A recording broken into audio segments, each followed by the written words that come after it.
Okay, boss. Yeah, bye.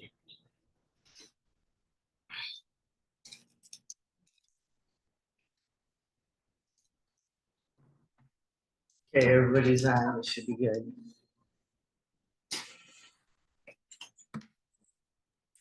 Can you get the camera to work in Township Hall? Oh, it was working. What I'll happened? check and see if it's. Hold on. Oh, wait. There you go. I got it. You got it? It was me. Thank you.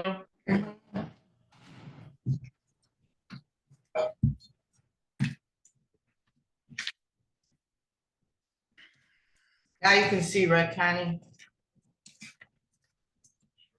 Yes, Okay, thank you. thank you.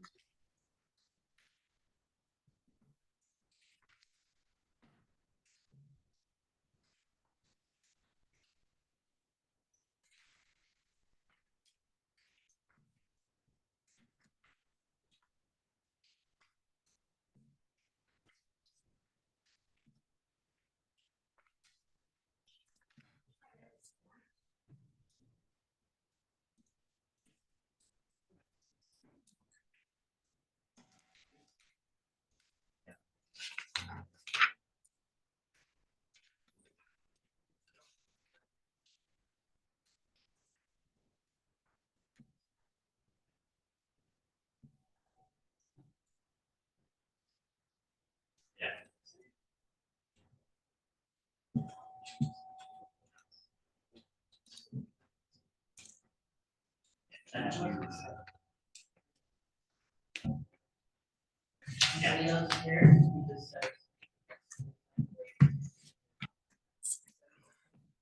gonna do that.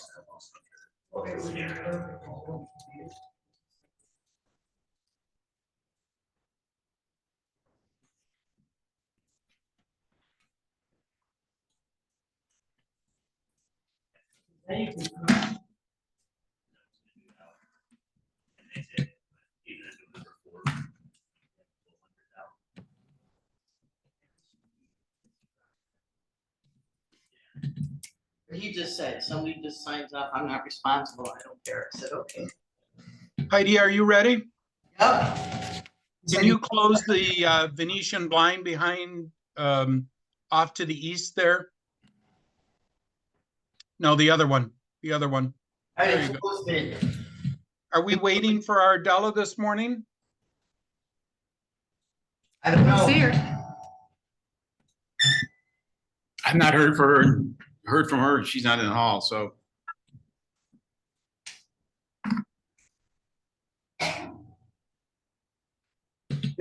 Is that better, Ron? I moved the computer, if that helps. It doesn't look like they're closed, but it'll be all right. Cheryl, are you ready? Don, how about you? Yes, I am. All right, we'll call this meeting to order at 9:02. If everyone will stand and join me in the Pledge of Allegiance. Pledge allegiance Pledge to the allegiance. flag of the United States of America and to the republic for which it stands, one nation, under God, indivisible, with liberty and justice for all. Roll call when ready, please. Goss here, Bennett. Absent, Glenn. Here. Brownhuth. Here. Pop. Here. Any recommended changes to the agenda? I would like to pull the draft TB minutes as well as the bills payable. And we will discuss the bills, let's see, the TB minutes under unfinished business number 1. And the bills for payable when we come across it in the agenda. Okay. Is that all right with the board? It's fine by me. Fine by me. Don, Yes, I'm good by me. Cheryl? Fine. Okay. Any other changes to the agenda? Then we'll set the agenda as adjusted. Roll call when ready, please. Roll call for what? The change in the agenda. What's the motion? I didn't hear a motion. Motion to remove the draft TB minutes from the consent calendar and the bills payable from the consent calendar. Second. Motion made and seconded. Further discussion? Roll call when ready.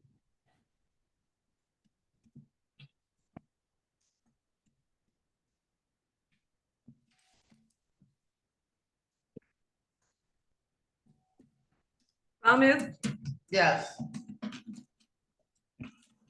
Bennett is absent. Pop, Yes, Glenn. Yes.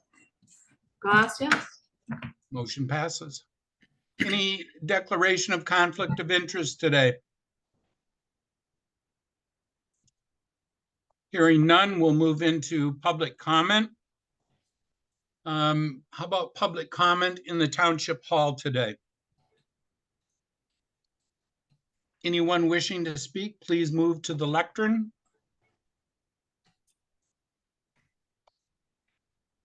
Hearing none.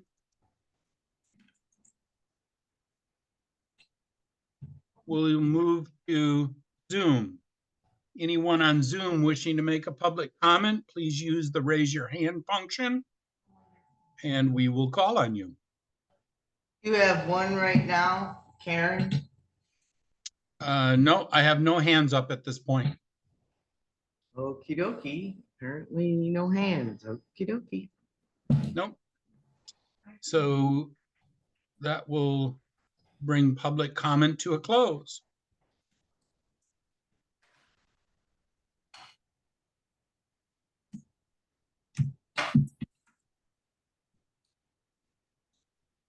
We have no public hearings. I do not see a county commissioner in the audience. No, you That is don't. correct. Okay, Josh, I do see you out of the corner of the screen. So that brings you up to the podium, please.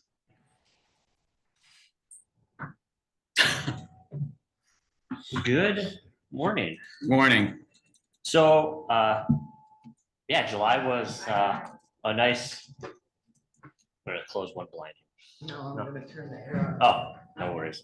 So July was a decently busy month for us. We ran 16 calls for service. Most of those were requests by MMR for assistance and lift assists.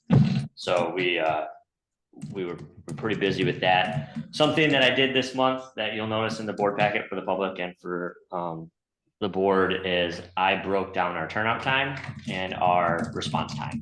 And I will start doing that moving forward. NFPA, which is our governing, is our standards board, wants our turnout times to the benchmark to be 1 minute and 20 seconds from time of dispatch until the time we check en route. And we were at 1 minute was our median. And our response time for fully staffed stations, they want a 4 minute response time. We are obviously not fully staffed. We have to respond from home. We brought our response time down to 6 minutes. So from time of dispatch to the time we're rolling out the door. And So what was it before? it was in the 8 minute mark. So from this time last year. So we have worked very hard at putting staffing in place and people in the township to increase that. And then you'll notice I broke down just response, firefighter participation year to date and in July. July is always a tough month because everybody goes on vacation. So take those numbers in July with a grain of salt, just because we had a lot of people out of service. Two things you'll see that I'm working on for our department is a professional development program for members. If we looked at our median years of service, we're sitting at about 5 years is our median years of service. We have 5 of us that are up over 20 and everybody else is less than. So working on professional development series, utilizing some FEMA classes to prepare 3 or 4 firefighters to move into their officer development classes through the state of Michigan. And also I'm working on a mentorship program utilizing fire chiefs, lieutenants, firefighters from outside of our area to help grow our firefighters and members and kind of expanding their horizons and what is being done in other areas of the country and of the state, with hope that it will bring new, fresh ideas into our area to hopefully put us kind of on the cutting edge of what we're doing. So those are 2 programs that are in development. I actually have 2 members right now working through, 3 members actually working through their professional development series for first class. So it takes about a couple hours of time and there's a test. And so, not pushing them, but I'm wanting them to, if they're dedicated and they're willing to get it done, then to me that shows that they're ready to step up into that next role. So those are just things that I'm working on. And yeah, other than that, things are status quo, smooth sailing. So Great. I had a couple things, if you don't mind. First off, last month, I was remiss in publicly acknowledging you and your team, giving great assistance in handling the reinstallation of the replacement backboards and rims at High Prairie Park. And thank you very much for doing it. You had the best equipment available to get that done. So thank you for handling that for us. all available. I would like to also applaud the detail in your report, the tracking that you're doing. I'm a big believer of what's measured is managed, and I think that these are good benchmarks to track trends. I understand there may be some sensitivity from month to month, but as you cycle that around, it should become valuable data to help analyze, how the department is performing and where we might need to be improved. So good quantitative data that I'm always a fan of. I do and I know you're not part of the MMR, but you're closer to it than us. And one of the things, in the consent calendar, the MMR report, looking at their runs, there were 46% of their runs were response times 11 minutes or greater. And I think that is a metric that may be helpful to track if it's not an inconvenience for you, because I think that it blends itself to maybe down the road decisions that may have to be considered. So yeah, good. Amy Fairchild and I met last week just face to face, just to get to know each other. And she provided me with their data in spreadsheet form. I just have to now take that data and kind of compress it into my spreadsheet and kind of work on that. And we will do that. So. Great. And then last question, the mentorship program, I know you had talked about it in the past and you and I had spoken a little bit. Is that off the ground? Do you have a number of mentors lined up, and is there anybody that's actually started being a mentee? So I have 10 mentors lined up across the country. Nice. The most prominent is Chief Scott Thompson of Colony Fire Department out of Texas. He was the keynote speaker at the FDIC, which is the largest fire conference in the country in Indianapolis. And he actually spoke on mentorship as his keynote speech this year. So I've started to contact the mentors and kind of work through the program with them because I want to make sure, I would love to implement it tomorrow and start running with it, but I want to make sure it's solid and in place and all my mentors have the same kind of direction, that I'm not having to chase after different mentors and say, that's not what we want to do or where we want to guide our, the type of mentorship we want. And this is what we're looking for. So I'm still kind of in the infancy stages of it. I have been in contact with all of the mentors and have been talking to the department members. They're all extremely thrilled about the idea of having somebody to reach out to, especially everybody that has 9 years and less of experience. So, and heck, I'm even utilizing it. So I'm grabbing Chief Scott Thompson right away. So, and it's gonna be a cycling program that they won't have the same mentor all the time. So we'll be able to cycle them through and get different perspectives. So. Great. Thank you for doing that. Josh, Chief Lynn and I were working on a way to, I guess, get a commitment from the firefighters, especially the new ones that you've got later on in the agenda. We have a large investment in this program that you're talking about. The mentorship program appears like it'll also be a large investment. What do you see as a required time commitment? In other words, that these trainees would serve the community. You know, the last time we invested in training and turnout gear, as soon as the person was trained, they were gone. Matter of fact, I don't even think the certificate had been printed yet, and they were already at a different fire department. And so, you know, spending 10,000 or more to train somebody just to have them leave the day after training doesn't make financial sense for Whitewater. So my philosophy, and I think you'll hear this from me for the next 30 years of my career, is to train people well enough that people want them, but treat them well enough that they stay. And I think that creating these programs is a way to invest in our employees and allow them to stay and show that we value them as members. But every time I do talk to a new hire, I do ask that they give us at least a commitment. Legally, I don't think we can require them to stay for a certain amount of time. We can't say you need to give us 2 years and we'll give you the certificate. But these are, we'll talk about this when we get to that portion of the packet. These are township residents. One's on that Acme Bunker Hill line. You could throw a stone and be in our township from his house. So there are people that are committed here that have other full-time jobs that aren't looking to do this for a career. And then the other is young and is looking to gain all the experience that she can before she moves on with her career. And I foresee that employees sticking around for 5 to 7 years before they, move on. I mean, they're 18, so they need to put some time in. So, we're working on that retention aspect. I think every fire department is experiencing the retention aspect. Everybody's jumping to the next ship because it pays more or has better benefits. But I think if we train our employees well, that people want them, that's a great thing.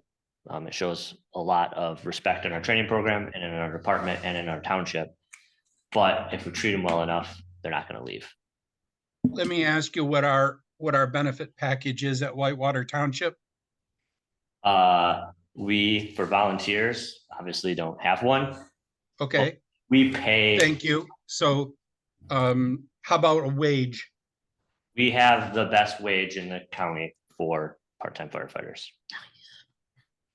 As long as they respond, right? As long as they respond, correct. And training. Okay.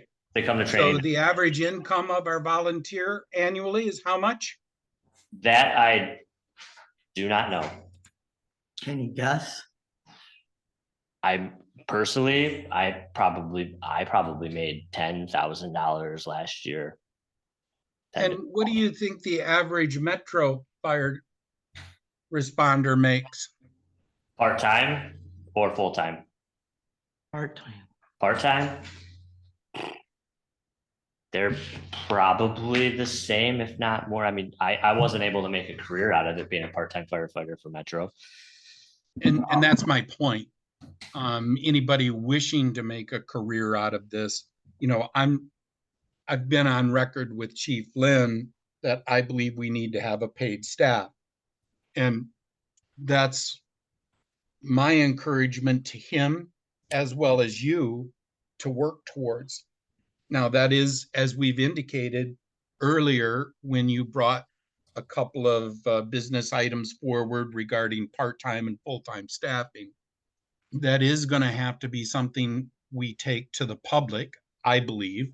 Other board members may feel differently, but along with that, you know, a resident reached out to me that has experience in high-level training, specific training, that the employee comes on board knowing that the business is going to front that cost, but that's actually a loan to the employee. And the employee works off a certain percentage of that loan every year.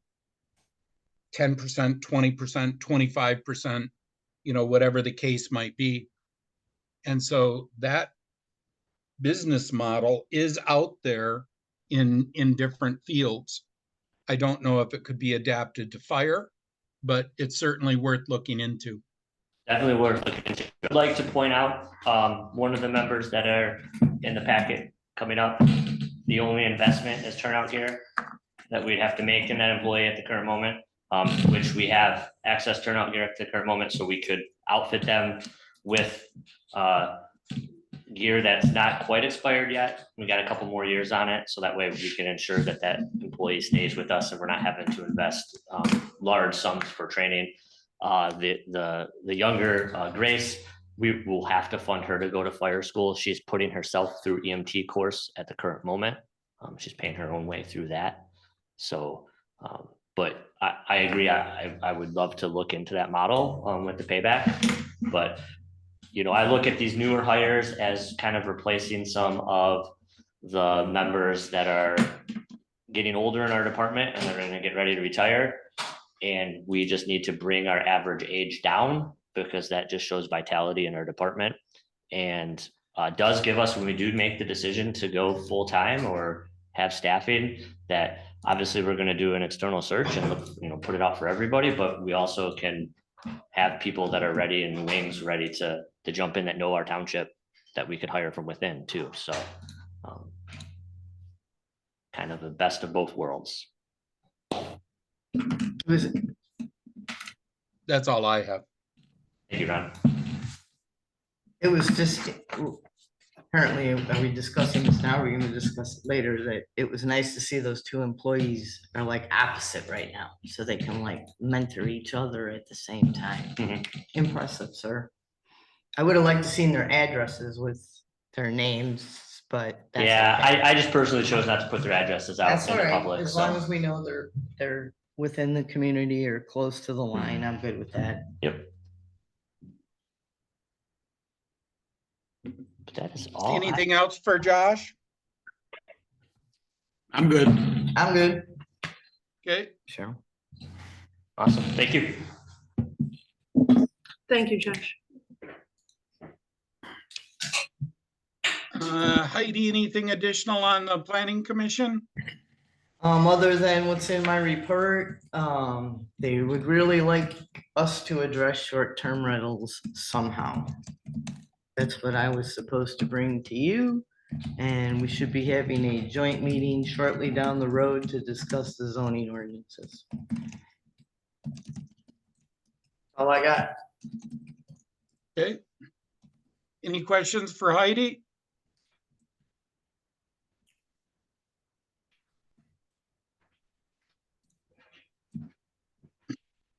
Anyone from Park and Recreation on? Nope.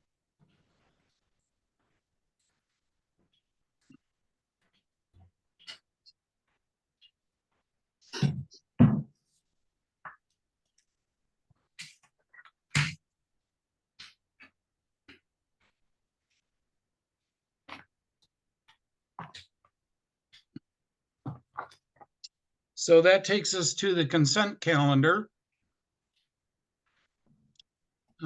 Bills for payable in the consent calendar. Don, you had responded to a purchase order request from the clerk with respect to True Green.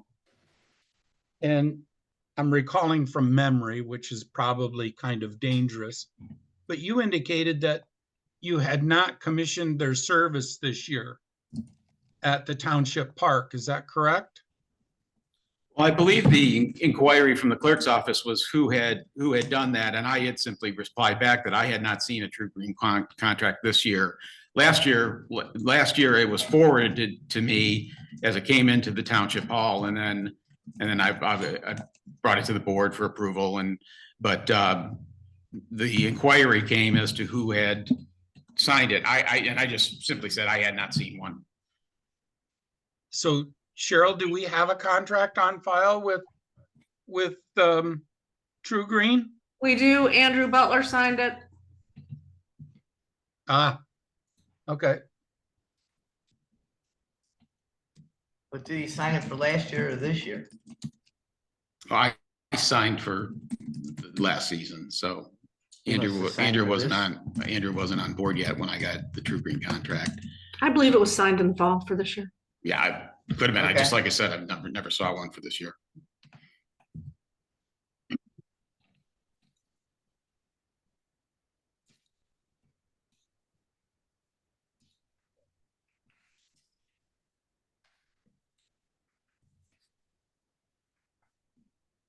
All right, so I'll entertain a motion for the consent calendar without the TB minutes.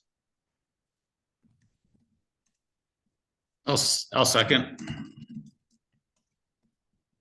Motion made and seconded. Further discussion? Roll call when ready.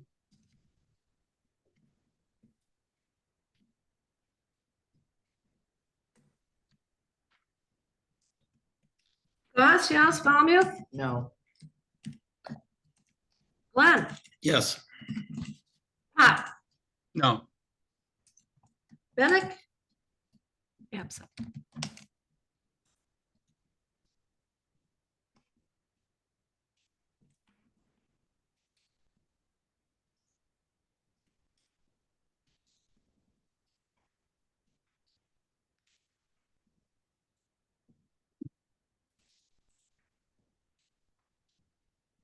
Is there any reason to cycle back to the consent calendar, Heidi, to remove your objections?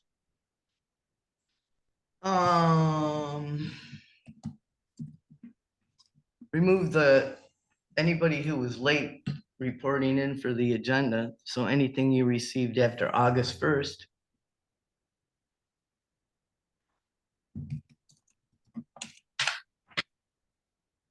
Because All right, technically I everything was. guess we'll supposed just to be- move on. Well, hold on. Okay, All snooty. I'm having a problem because we wait for everybody has a deadline when we turn our packet info in. And again, we wait for the clerk. So she has her own calendar. Is it right to accept her stuff late when the rest of us have to be in by a certain time? I mean, here, remove her report from the consent agenda. Why are you even discussing that? If the packet's already out, I'll just put it on the website. If you don't want to include it, don't include it. I don't care. Well, Cheryl, I'm trying to understand why everybody else has deadlines. but- Minutes are approved unless corrections are made. You're not answering the question, Cheryl.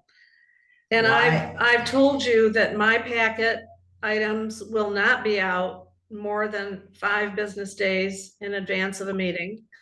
My packet will not be out before the end of a month, so that everything from that month can be included. And my packet items will not be out too far ahead of a meeting when I just got done with a major election. So Okay, to me, that's just gibberish here because everybody else has to Thank you, follow it. Heidi. You don't. You're welcome, but it's 10 business days is what we passed.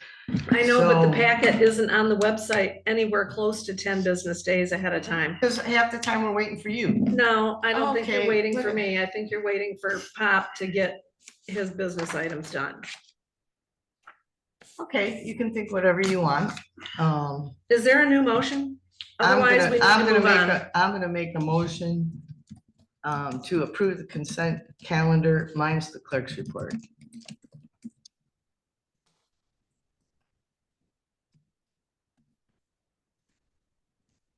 And no second. All right. So Hear me, I made a motion. I did hear you, Heidi. It's just, the consent calendar is just gonna go unadopted. They have in the past. Yep, And nothing happens I anyways. trust they will continue to do so in the future. Well, I made the correction, so if nobody wants to give me a second, okay, I just don't want her report in there because she's late, but okay. No problem with that. So that moves us into new business number 1.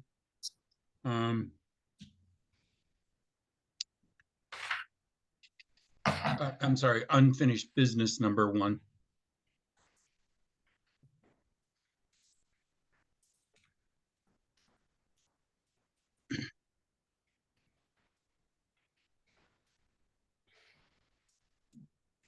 This also brings into question the minutes of the meeting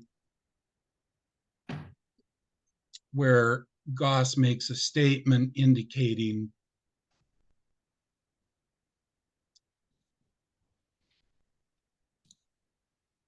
I believe it is on minute page.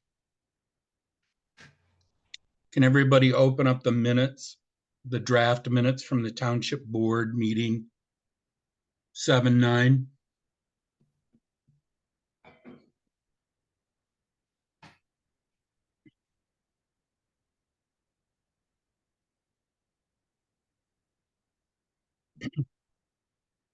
Just trying to You find guys it. let me know when you're there.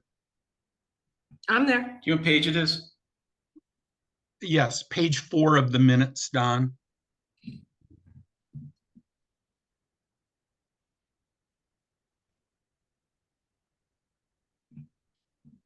You mean 6-5? Oh, no, here you go. I got it.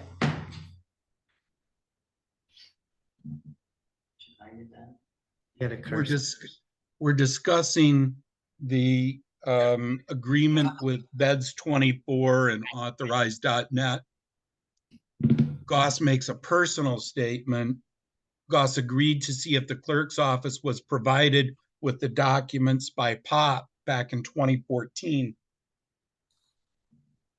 Clearly, this business item documents the clerk made the application, not the supervisor.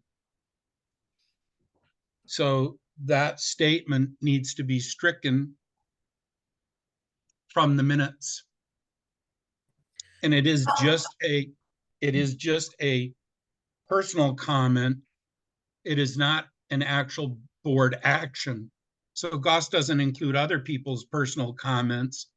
Why does she include her own? Well, I included that because none of the motions prior to dealing with that passed. So in order that the minutes would show some type of action, I put that statement, which is the statement that I made. And also I did look at your link to that authorized.net document. I'm quite sure I did not fill out that application. I'm quite sure that you're the one that filled out the application and I just signed it. But again, I will provide what I have in the file here when I get time.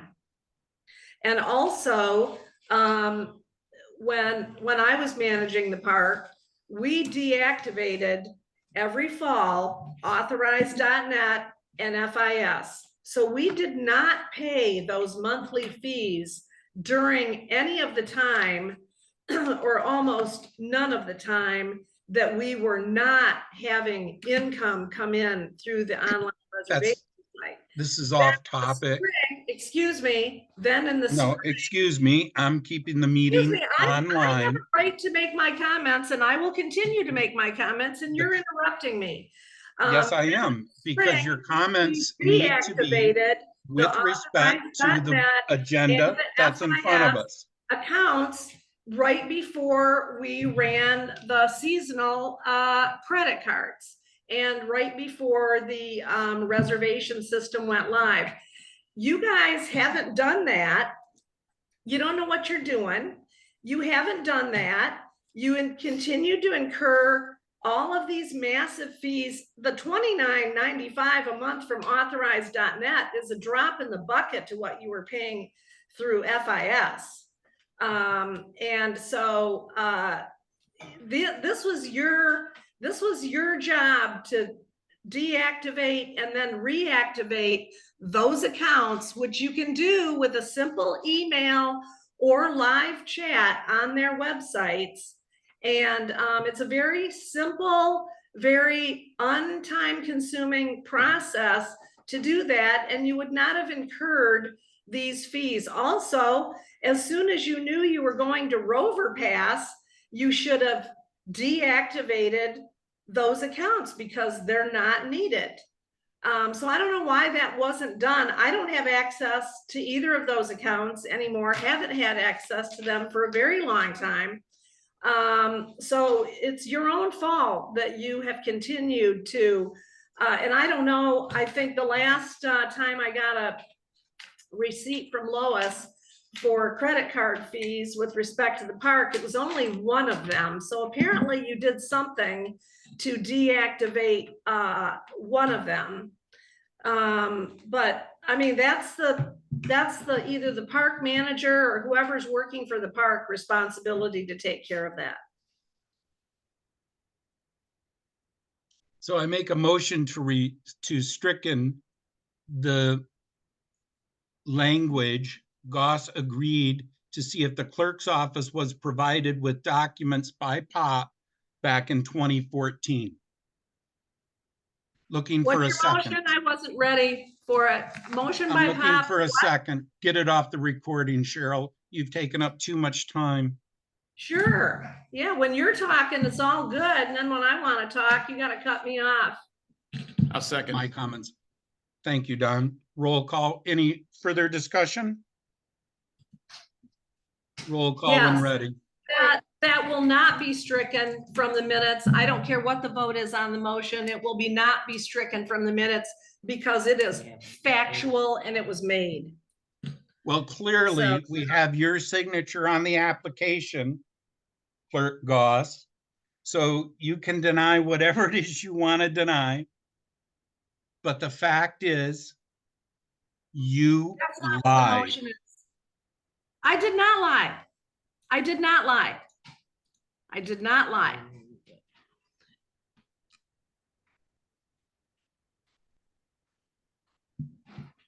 So there is a motion made, seconded on the floor. Roll call when ready. Reddick is absent. Glenn? Yes. Goss, no. Valmuth? Yes. Pop? Yes. So a motion that's not in the packet, the clerk says she's not going to delete that from the minutes. What do we do, board?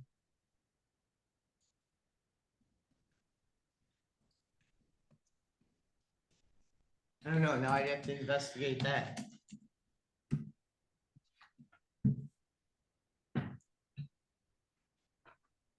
Well, my thought is that we'll deal with it next month with a business item.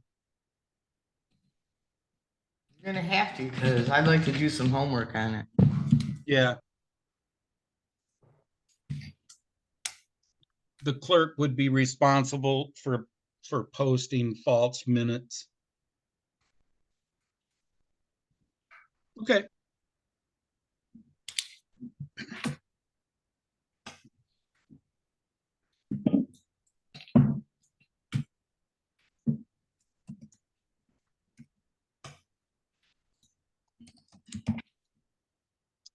New business number 2.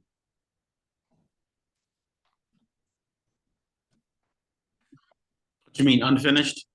I'm Unfinished. sorry, unfinished business number 2. Thanks, Don.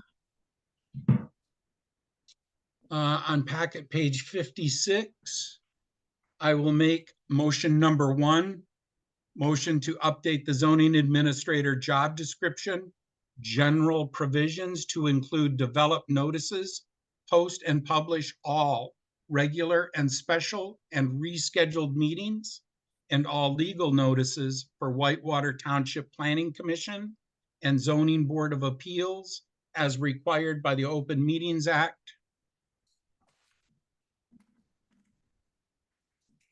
I'll second. Motion made and seconded. Further discussion?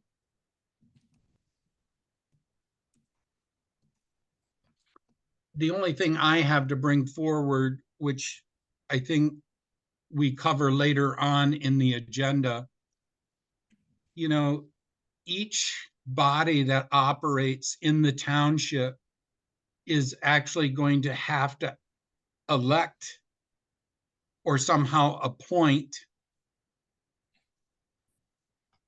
the zoning administrator as the responsible party to do this. At least that's my interpretation. So, You had to do it for Zoom and for recording secretary. well, I don't know that we did it for recording secretary. I think that was, I'd have to look Lost. back. yeah, me too. Me too. So when we get to that packet point, we'll probably have to include some type of training or some type of document to the bodies, letting them know of this additional duty that they have. So that's my only thought here, but we can include it in the zoning administrator job description, not a problem. Any other comments? Questions?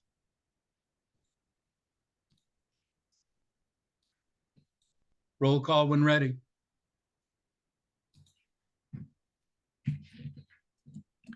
Pop, Yes.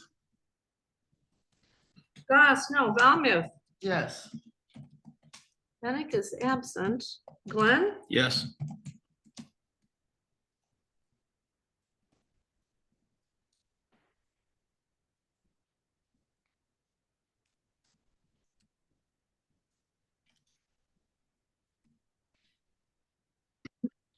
Same packet page. I will make the motion number 2, motion authorizing the supervisor to execute with Deborah Graber an offer of employment detailing the zoning administrator job description as amended and board approved. That's the wrong date. I do apologize. I thought I changed that. 8/13 of 2024. Second. Motion made and seconded. Further discussion? Roll call when ready.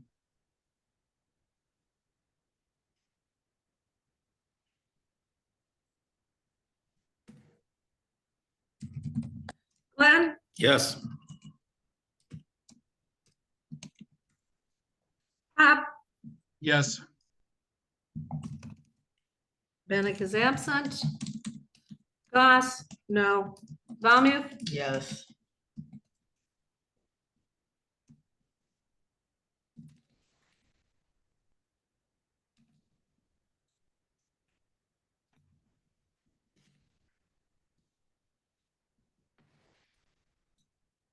Back at page 57, motion 3, motion modifying the Whitewater Township Administrative Policy and Procedure Manual to read as follows. Section 2.4C, posting meetings. The township clerk shall be responsible for posting all regular meetings, special and rescheduled meetings of the township board in conformance with the Michigan Open Meetings Act and other state laws. I'm recommending that to be modified to Whitewater Township Board requires that all public bodies, including Planning Commission, Zoning Board of Appeals, Board of Review, Park and Recreation Advisory Committee, subcommittees, advisory committees, and liaison committees comply with the Open Meetings Act. When scheduling the annual regular meetings, each body shall designate a person responsible for creating all notices required for compliance with the Open Meetings Act. Posting and publishing of the notice may be carried out by the same person, or for convenience sake, may be delegated to other township staff.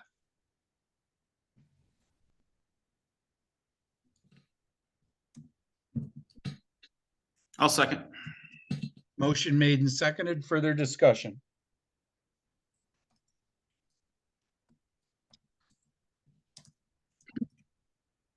The thought process behind the last sentence is a future board might have a single reliable person to make changes to the website, to the newspaper, so on and so forth.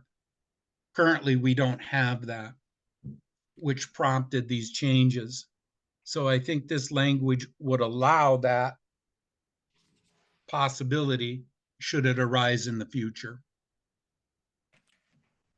Also, Ron, in the packet, the motion 3 that you had articulated, there is a strikeout at the last sentence, unless otherwise stated at the time the committee is appointed. Should that be part of the motion as an adjustment to language? No, because that's currently, again, my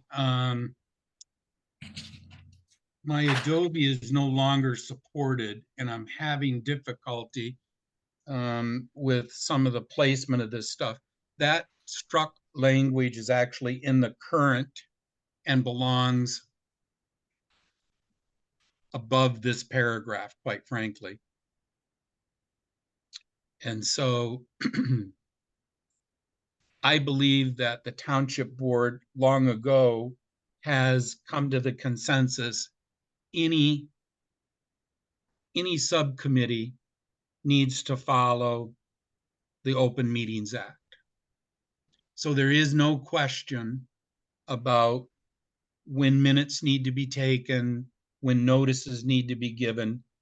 Every committee that forms in the Whitewater Township or under the Whitewater Township Board needs to follow the Open Meetings Act. I guess that could be left for discussion of another day, whether or not we still feel that way. It could be a question that we pose to the new board coming in, seeing if they agree with a previous consensus. Very well. Any other questions or comments? Roll call when ready. Penick is absent. Valmuth, Yes. Pop, Yes. Glenn, Yes. Ross, no.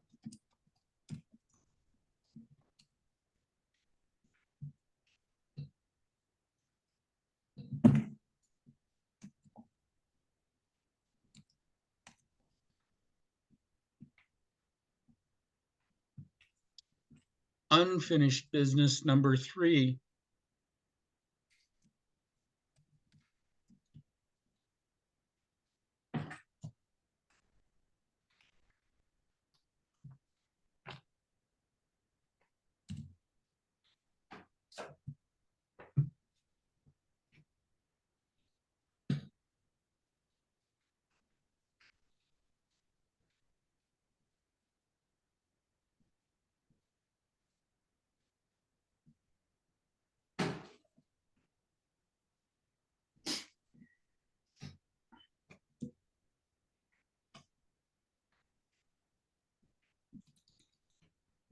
The first motion can be found on packet page 63.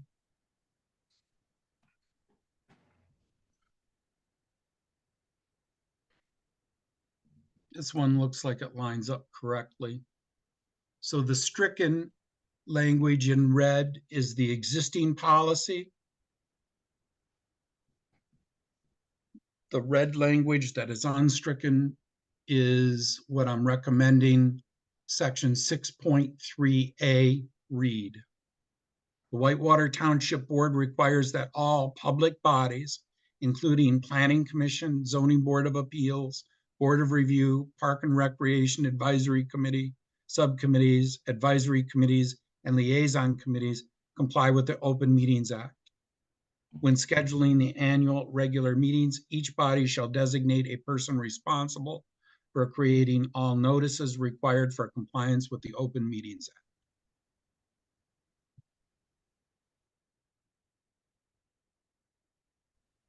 I'll second.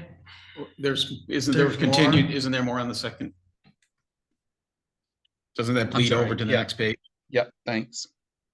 Posting and publishing of the notices may be carried out by the same person or for convenience sake may be delegated to other township staff.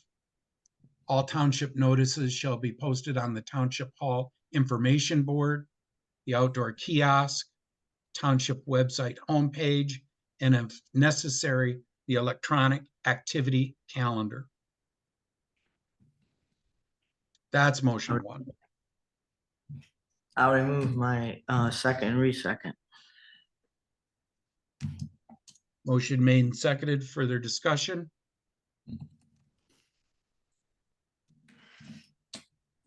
Roll call when ready. Pop, Yes. Bennett is absent. Valmuth, Yes. Goss, no. Glenn, Yes.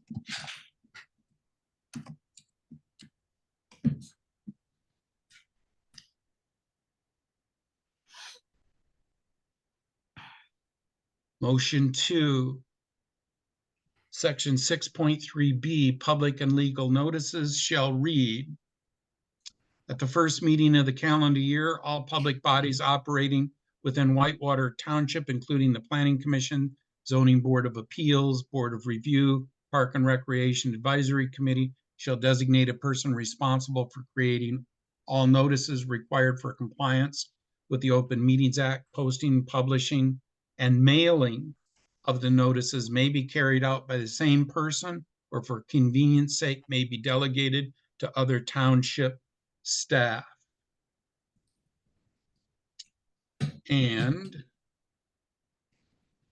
this continues that the township clerk shall be responsible for publishing and mailing all other public notices required by state law, including, but not limited to, township board meetings, public hearings, special assessment district hearings, election notice, ordinance adoption and amendments, master plan adoption and amendments, township board meeting minutes synopsis.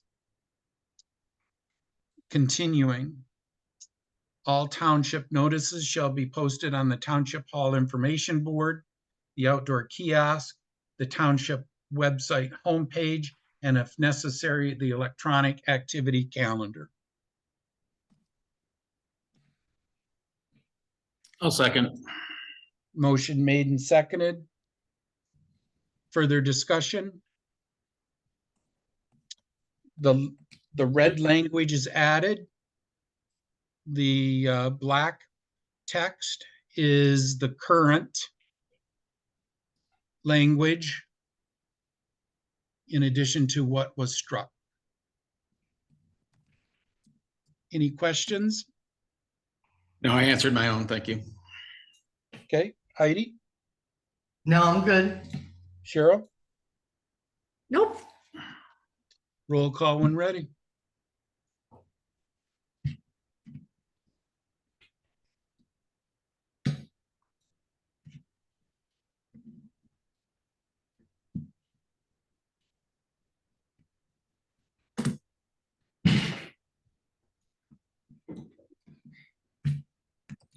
Valmuth, Yes. Goss, no. Glenn, Yes. Bennett, and is absent. Pop, Yes.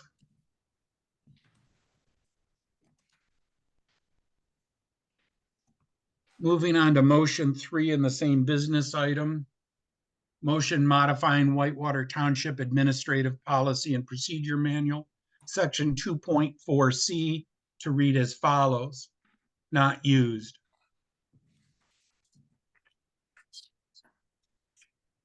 I'll second. Motion made and seconded. Further discussion? I placed a note.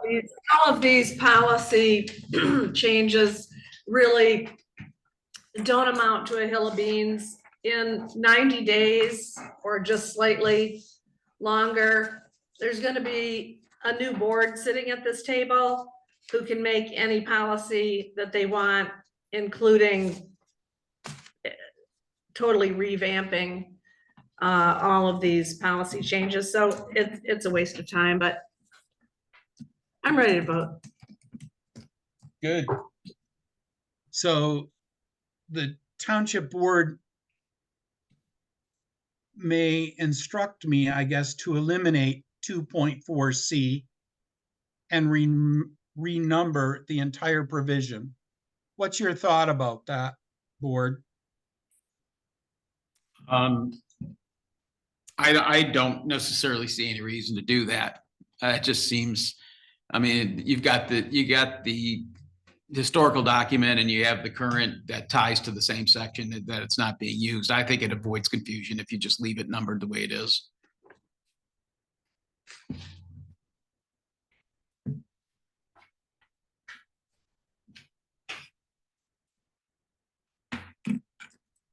Heidi, do you have any thought?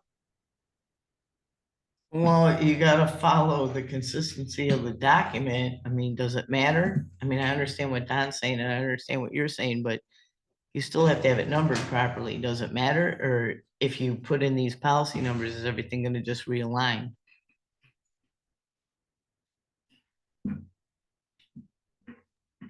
But you'd have to remove if it's not gonna realign it. If there is no more 2.4C, you still have to remove it. Well, for example, I went a couple of different directions on this originally. And I was going to consult Randy Melnick on this.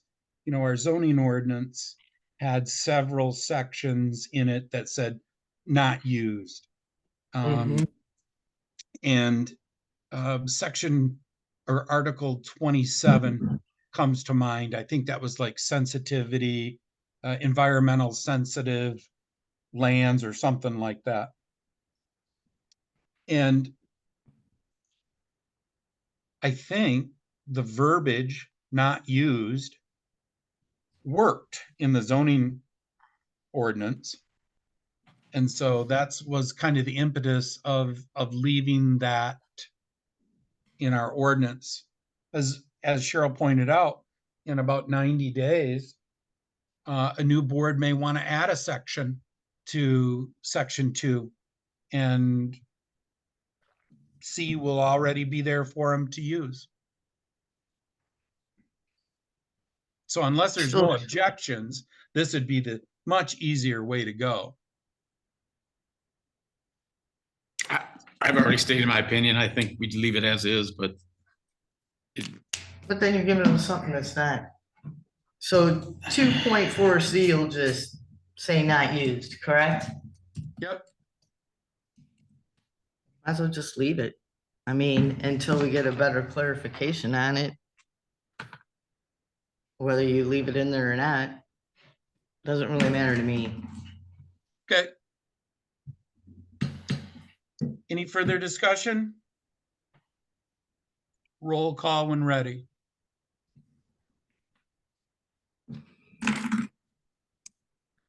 Gus, no. Glenn, yes.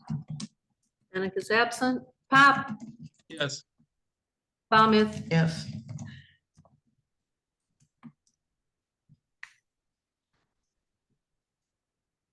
Motion number 4 under the same business item. motion modifying Whitewater Township Administrative Policy and Procedure Manual, section 5.3F to read as follows, not used. I'll second it. Motion made and seconded. Further discussion? Roll call when ready. Glenn, Yes. Pop, Yes. Goss, no, Valmuth, Yes. Bennett is absent.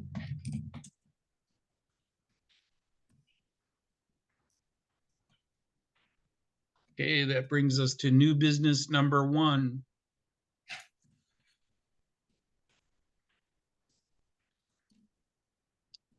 Chief Morgan would like to make the motion to hire the following new members pending required physicals. Grace Watson,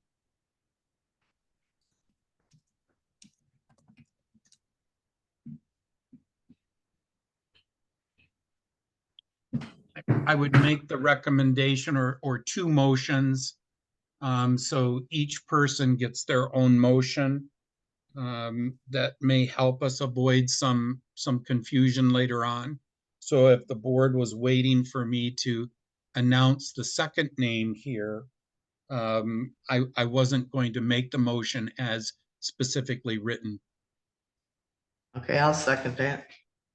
Motion made and seconded. Further discussion? Yeah, Chief Morgan, would it be all right if he just approached the stand and just give us a little more background on how these people were recruited? How did they come to us? Were they referenced? Just give me a little bit more about their genuine interest in this. Okay, good. You okay with that, Supervisor Pop? I'm sorry, there was an echo there, Josh. What's that? Are you okay with that if I approach the podium? Yeah, absolutely. So Grace Watson came to us, her, mother used to be married to a full-time firefighter for Metro. Her brother is a firefighter, full-time firefighter for the Grand Traverse Band and MMR employee. So she has a family of firefighters and EMTs. And she just recently graduated high school just this last year and has expressed an interest in fire and EMS. And she lives in the township. Her brother and I go way back. I knew him when he was just a little kid. I helped with Boy Scouts with him. And so when he found out I was becoming the chief of Whitewater, he recommended that she came and talk to me. So she came and expressed interest. I spent probably 3 hours with her, talking to her about fire and EMS and kind of asking her all the hard questions about what we do and what we see and checking her true passion and longevity, I guess. I asked some leading questions to see if they're going to stay around for a while. And she's born and raised here. She lives just down in the Sand Lakes area. So she's a committed young firefighter or a potential firefighter. That's something that we need in the industry as a whole. Yeah, she's local. So just, and I don't want to get into the process in deep, but you said you spent 3 hours interviewing her, which is a significant amount of time. And obviously she is, there's some family history and struggle. What is the one kind of quality or trait that you're asking about or looking for that says that you put your full support based on this criteria that you set forth? You're looking for something to say that she's a good fit or he's a good fit. For me, the biggest thing I look for is a care for the community, a desire to give back, because I always lead off with, we are a true volunteer. I mean, yes, we're a paid on call department, but we are kind of the one last bastions of volunteerism in the county. And anybody that's willing to give up their time and understand that effort, that they may miss a Christmas morning, they may miss a birthday party, prior commitments because they're volunteering their time. They're not scheduled for a shift. They're not scheduled to work these hours.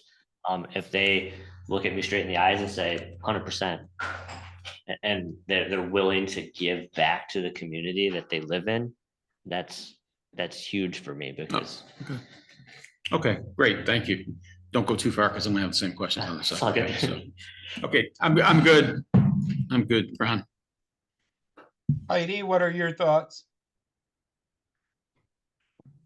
Well, one, her response time's impeccable if she lives in the community. Her willingness to start as a volunteer and work up the ranks and find a home. Shows dedication.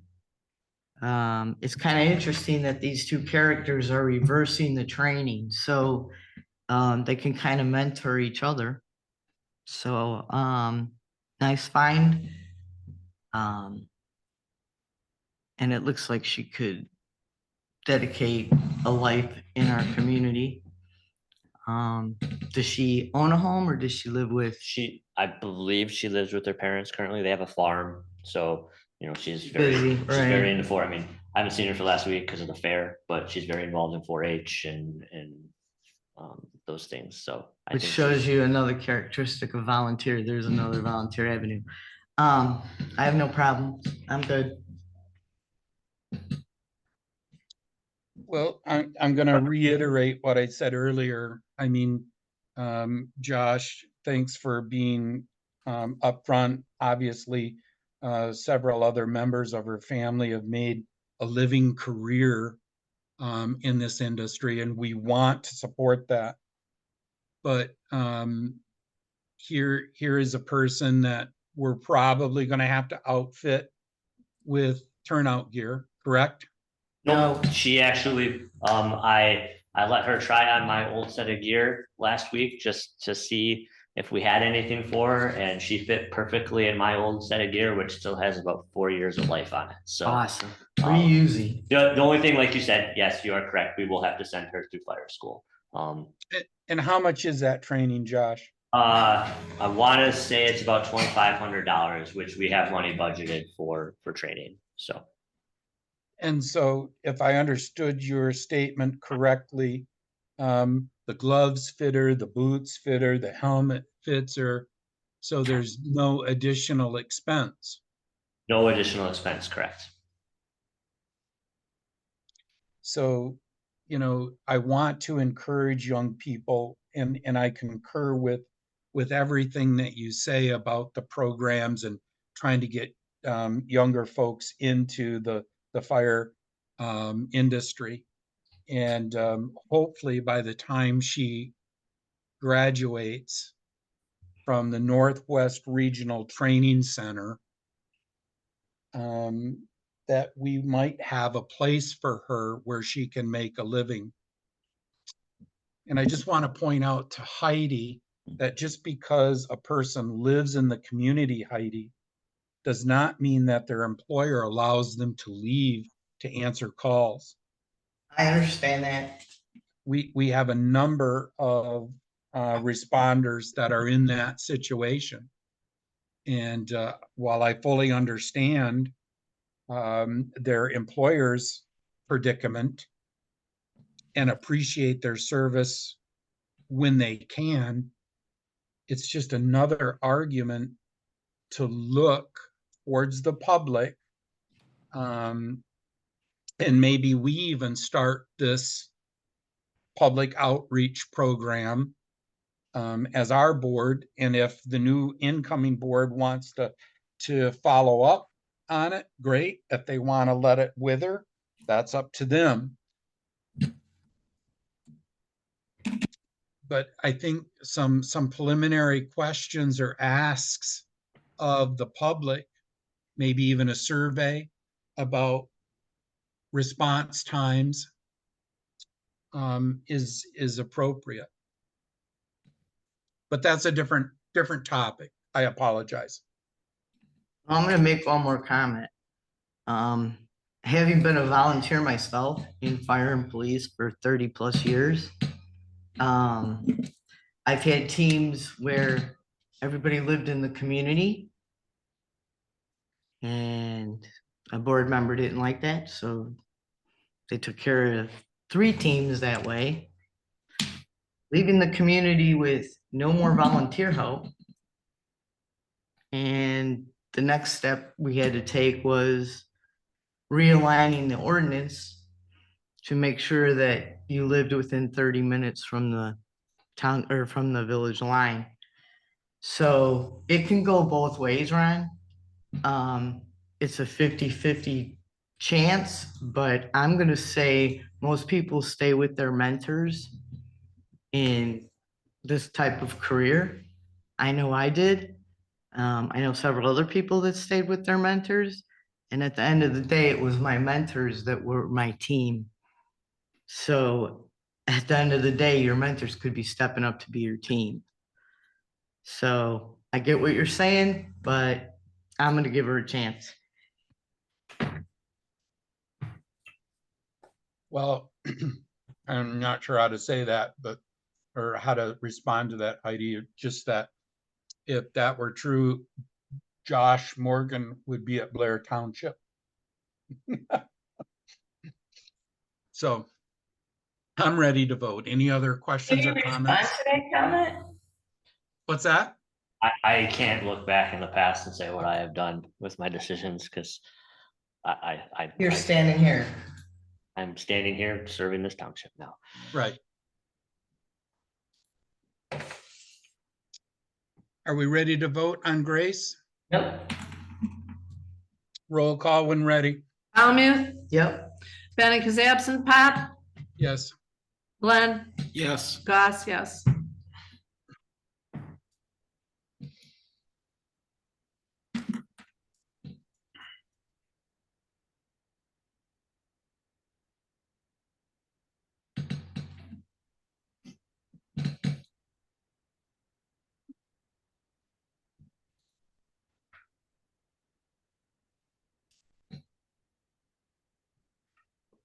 I'll make a motion to hire Kevin Lesma as a new member pending required physical to the Whitewater Township Fire Department.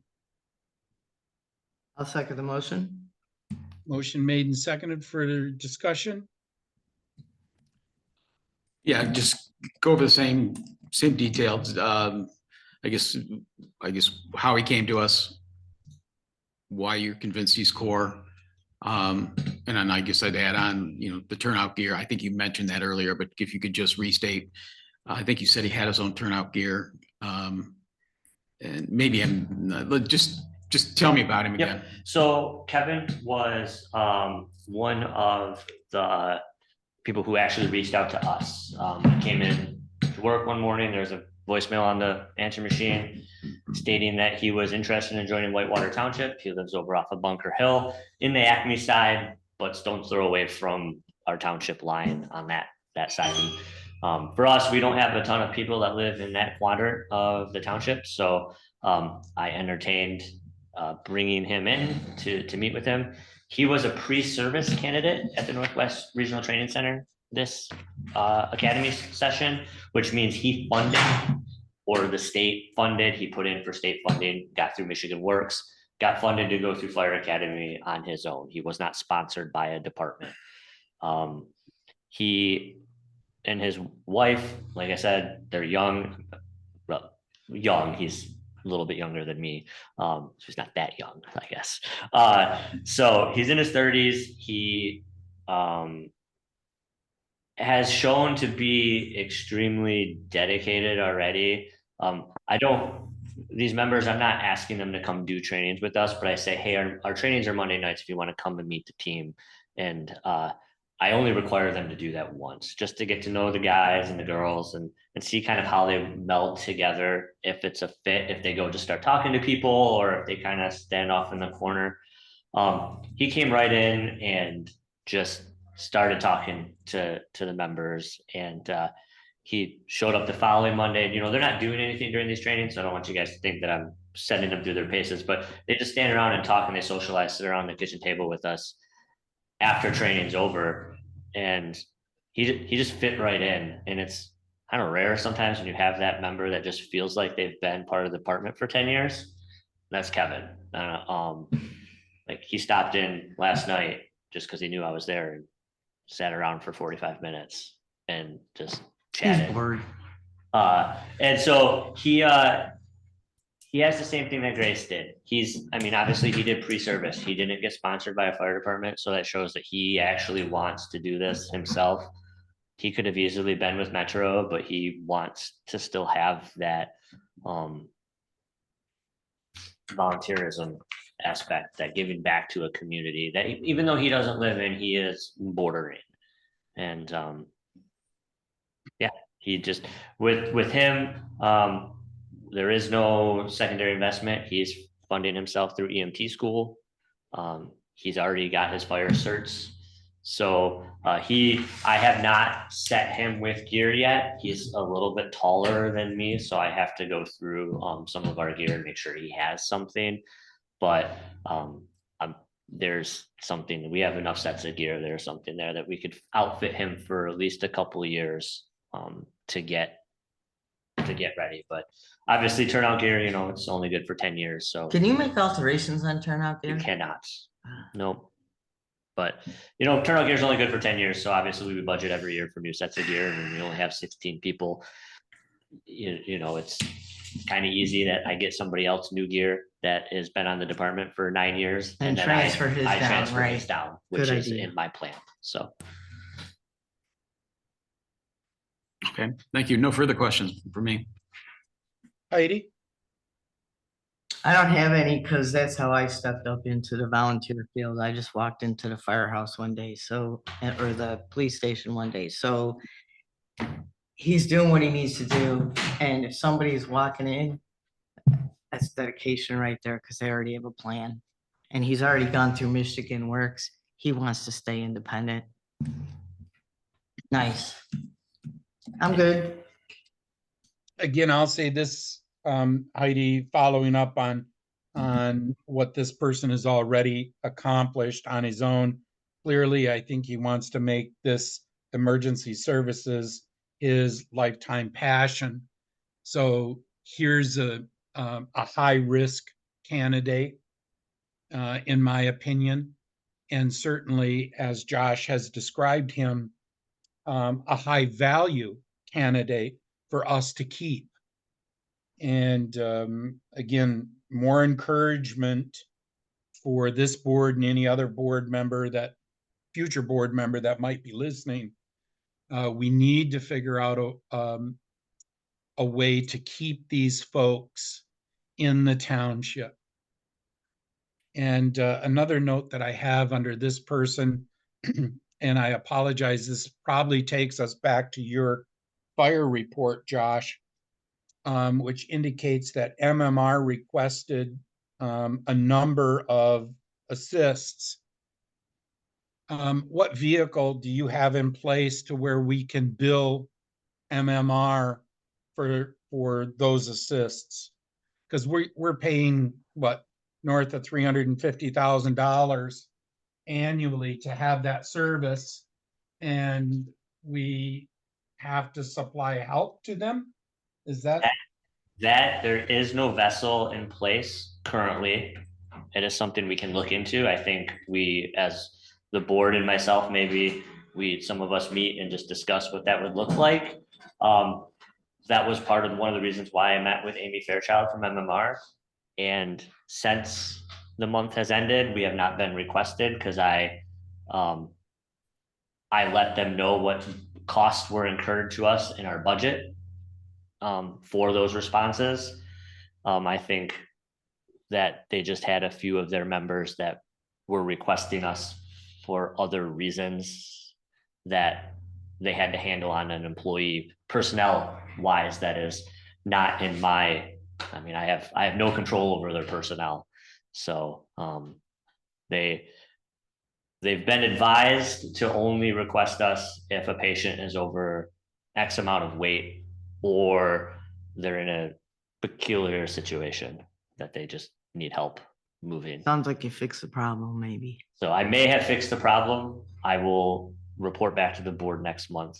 And you will see in my report next month, I'm going to do the same thing. If it's been a request by MMR, I will put that in there. If we were dispatched in conjunction with MMR, I will put that in there. So that way we just have data. That's all I'm trying to do, is provide data. So that way, like you said, Ron, we can do a cost recovery if we're starting to notice a trend. because I am a township resident and I did express my concerns to Amy as a township resident as well. Does that answer the question? Yeah, I don't know if you have board support to do that. You certainly have mine to do that. And it is something, you know, Don brought up the fact that 46%. I came up with a little different number only because I included 12 minutes and beyond. But still, when we have 40% of our calls that long, we have a service that I don't think is working for the township, quite frankly. But that's my personal opinion and a different topic for a different day. Agreed. So I've expressed my concerns about Kevin. Certainly from your description, Chief, he's somebody that we want to try and hang on to. So hopefully we can somehow do that. Yeah. Any other questions for Chief Morgan about, and how do you pronounce his last name, Chief? Elsima? I'm still butchering it myself, so we just call him Joe 2.0 because he looks like our Joe Perkovich, so. Joe 2.0, that's pretty good. He already has a nickname. So roll call when ready. Goss, yes, Valmuth, Yes. Glenn, Yes. Pop, Yes. Bennett is absent.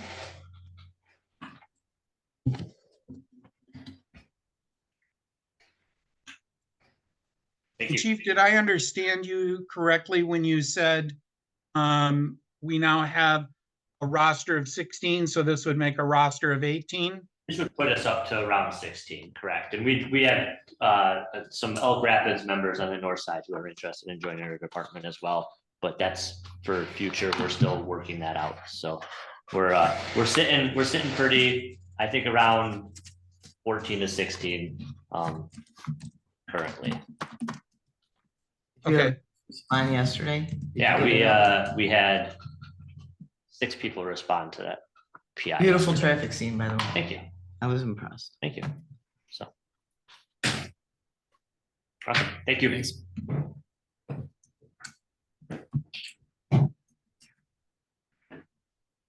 New business number 2. Heidi, this is yours. So if you could help us introduce this particular motion or this particular business item.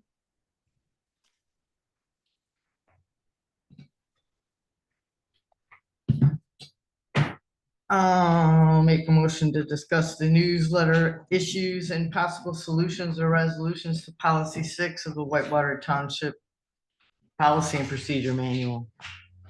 I'll second. Motion made and seconded. Further discussion? Roll call when ready. We're okay.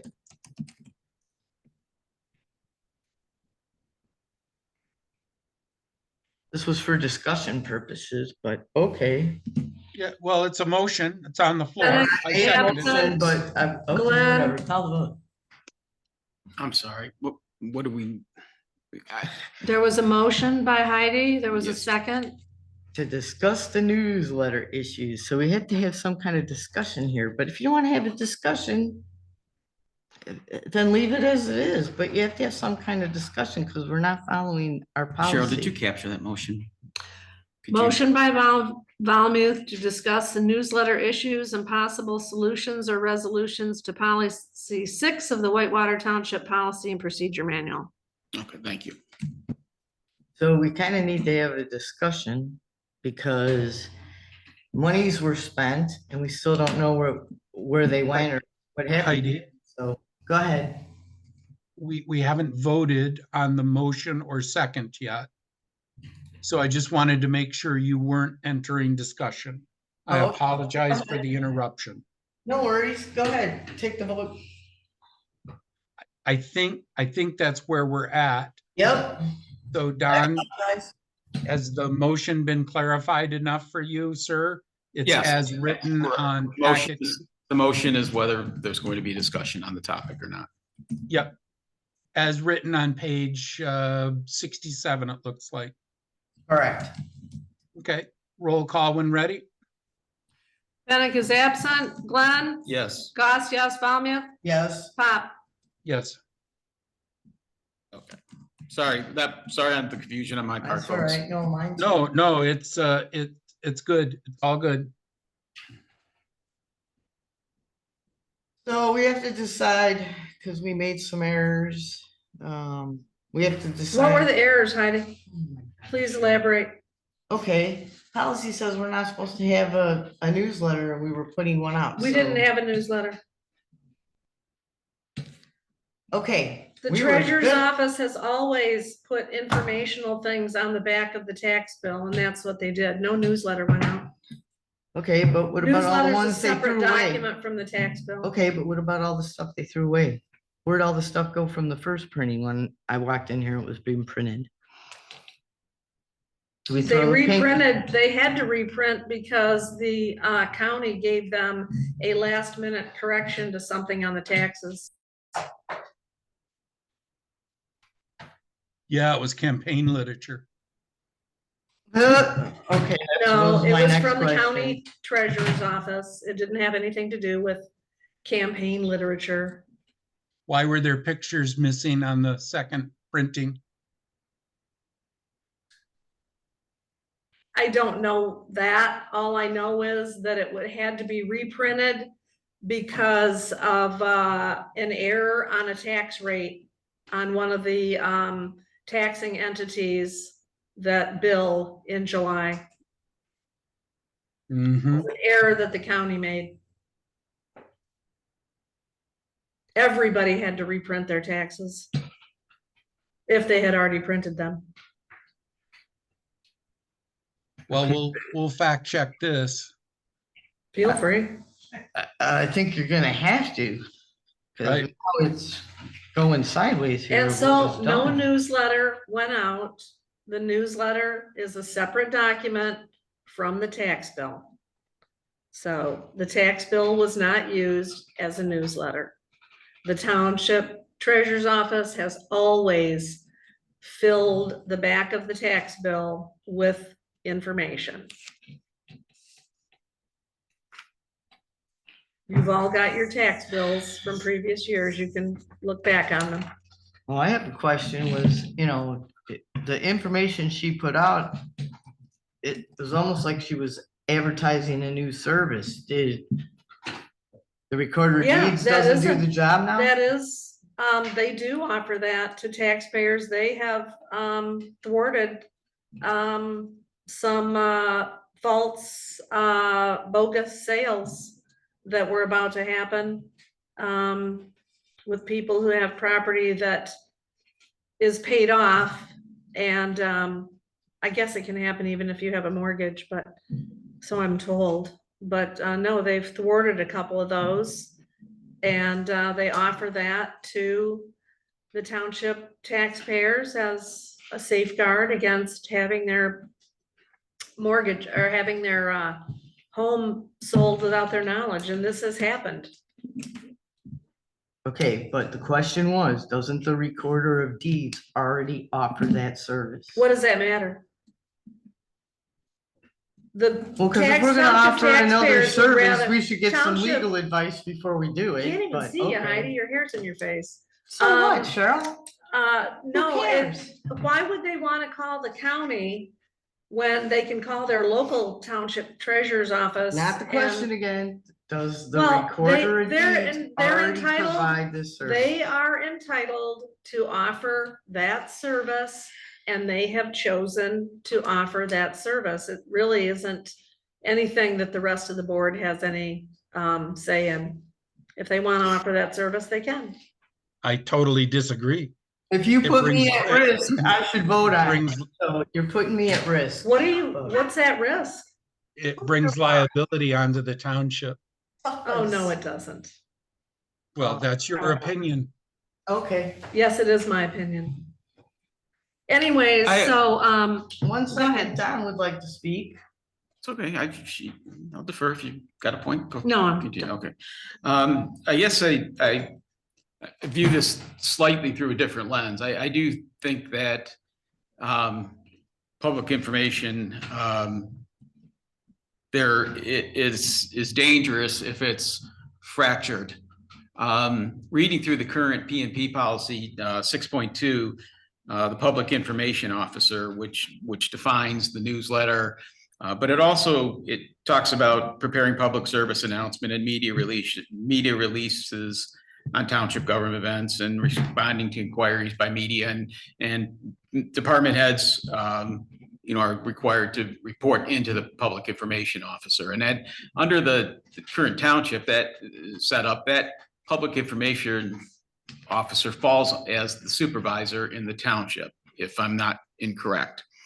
What's noticeably absent to me, though, is correspondence being put on the back of, let's say, the tax bills. And I'm just because that's the topic du jour. There could be anything else that's being sent out, but let's just say the back of the tax bill.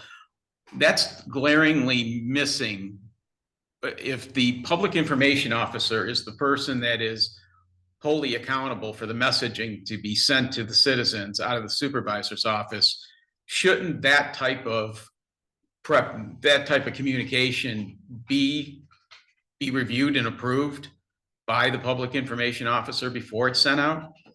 Unless that's delegated to. So are you saying that every time the clerk wants to post information about elections coming up and where people can vote and when and all that stuff, I have to get it approved? No, because I think that falls under a different section of what we just talked about earlier. Well, it's public notices. information. Yeah, we specify election notices. No, I'm not talking about a notice. I'm talking about the information that I have previously put in newsletters.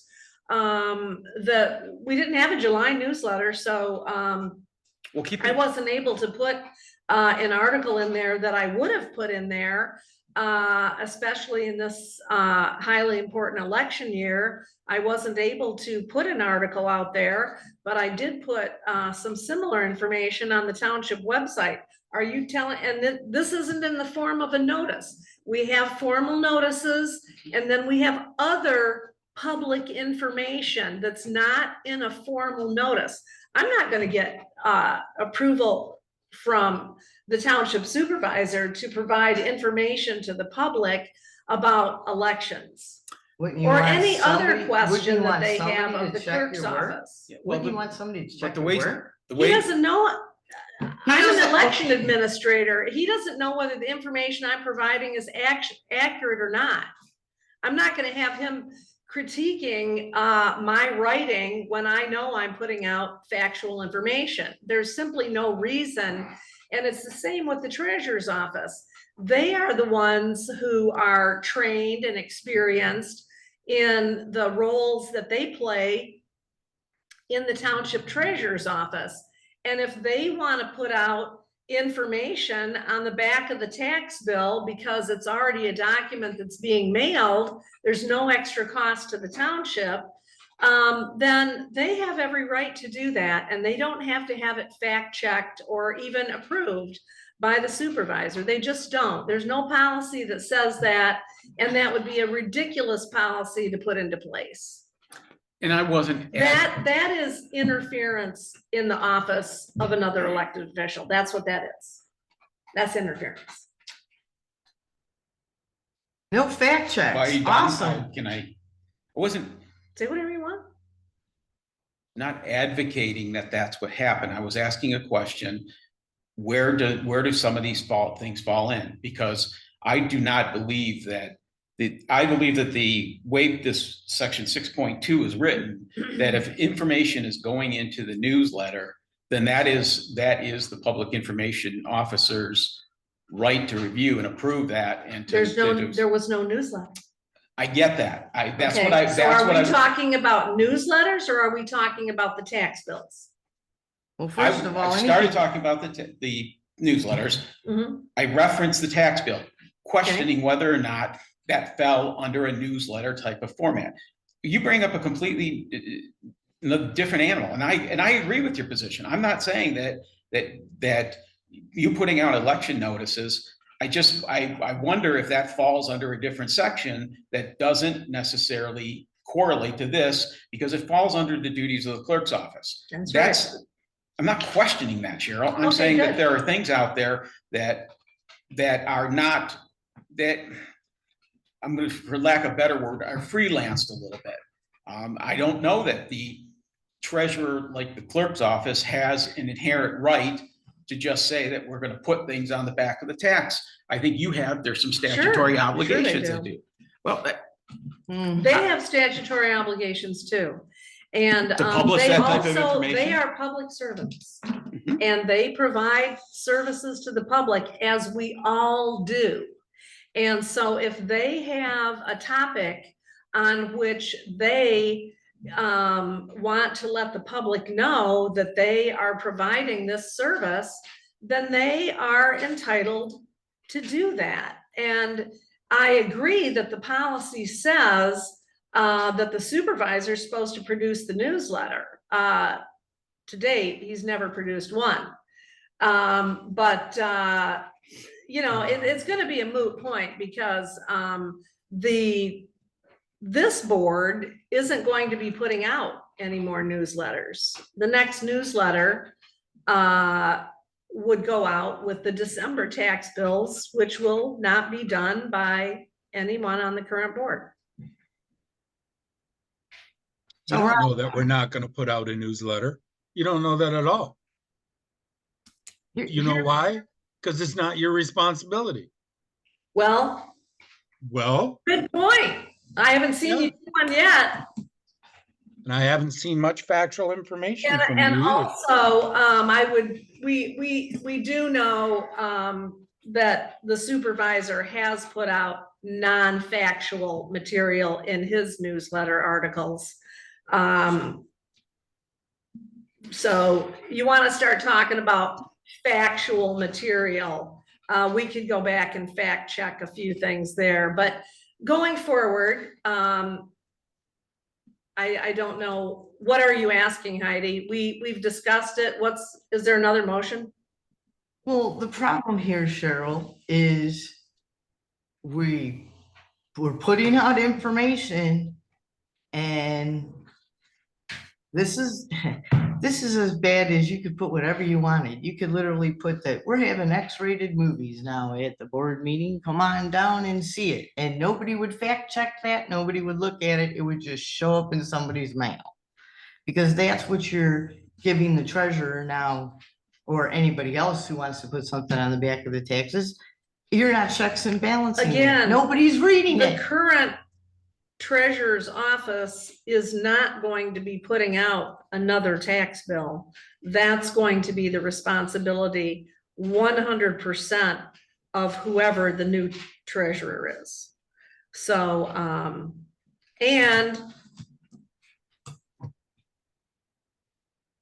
I would think that I will support that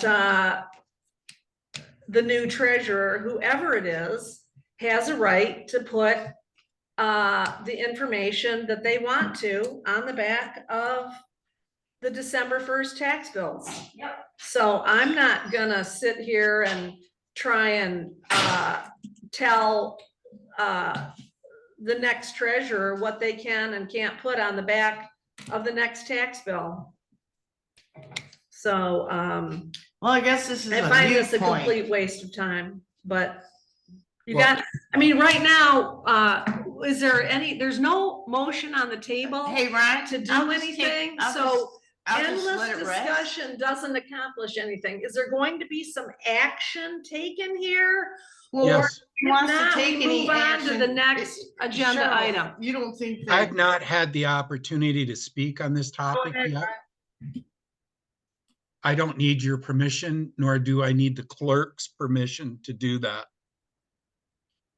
I don't need yours either. Well, that's debatable. You're a joke, Pop. I wish you could be classified as a You've joke. been a joke. These meetings, I mean, here it is, it's 20 to 11. We've been sitting here, we have a short agenda, on and on and on and on. Let's go. Spewing Yep. this forever to approve 2 new firefighters. Let's get on with it. That was good discussion. got to Carol, but say? Whatever. Go Let's hear on. it. What the treasurer did is offered a completely new service to the residents of the township. So I depart a little bit from Don's concern, and I think even Heidi's concern, that this is approved by the public information officer. This is really a board approval thing. Before any office could offer a new service that brings liability onto the township, that's a board action. This was merely an election year grab for information. That's what it was.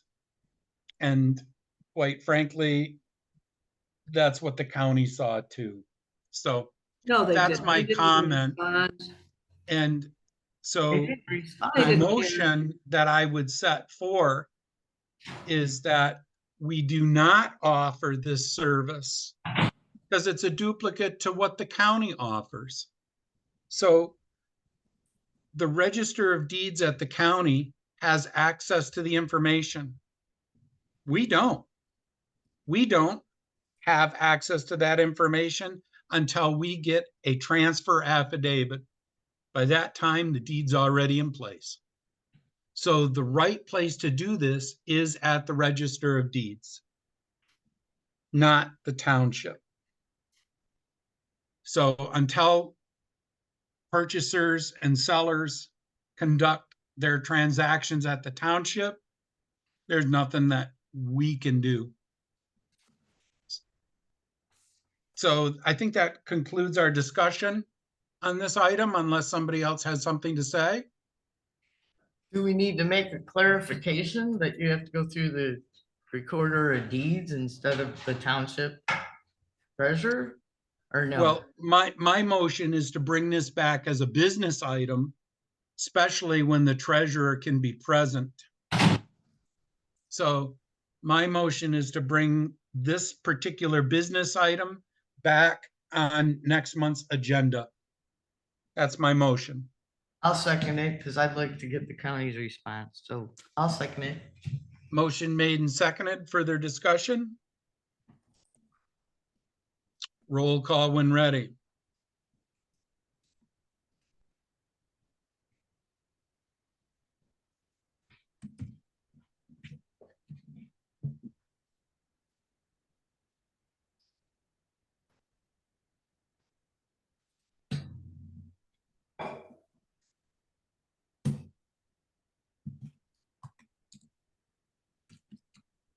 Pop, Yes. Goss, no. Valmuth, Yes. Bennett is absent. Glenn. Yes.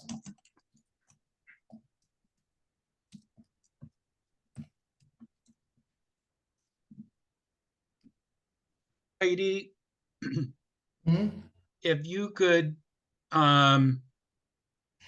track this business item, maybe even adjust it a little bit with the discussion that came out today. Or if you decide to leave it the way it is, that too is fine. I just need to know what to include in next month's business packet, okay? No problem. Okay, thank you. Mhm. New business number 3.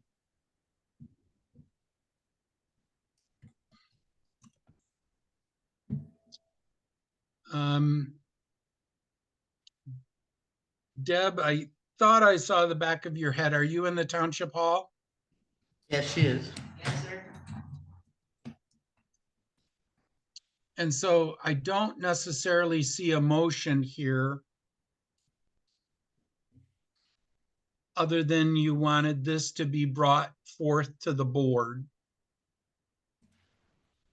Well, at And this so- point, it's kind of up to the board to make the next step on if this is something you feel is important and you want to pursue, or if it's not something you want to pursue.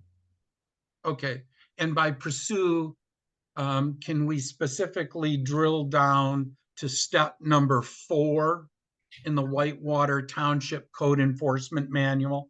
That's where we forward this off to the attorney's office.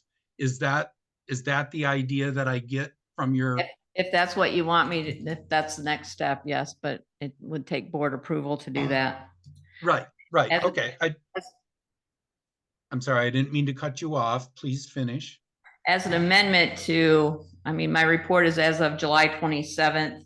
The renters that were staying at this property did leave on July 28th. On July 31st, new renters arrived. On August 4th, additional new renters arrived, and on August 6th, new renters arrived. And I also had a conversation with the gentleman who is leasing the property from his ex-wife and felt that he could not afford to lease it without sub-renting it to others and advertising it on Airbnb. So at this point, there's a lot of concern in the community regarding short-term rentals. I was at a property yesterday that has a failing septic system, and I sent them a certified letter after I stopped by the property and could not get anyone to answer the door. The health department was aware of it. They actually went to the property and confirmed. They contacted me. I went to the property to see if I could locate anyone, and that one's on Lakeside Trail. They got a certified letter from me, and the health department sent them a letter.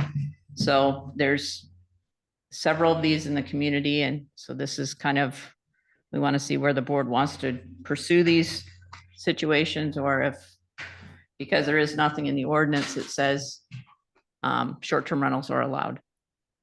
You have any other questions for me? I have a lot of questions. So if you would just stay close to the microphone, I'm gonna allow my other board members to chime in first.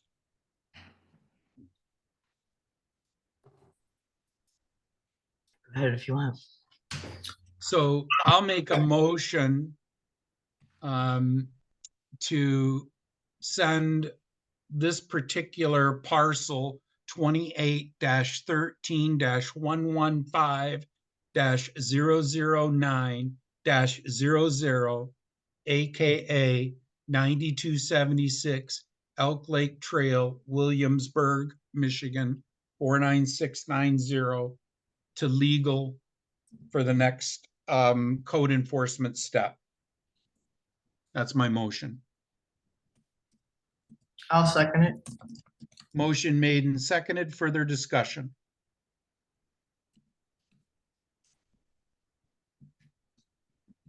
We're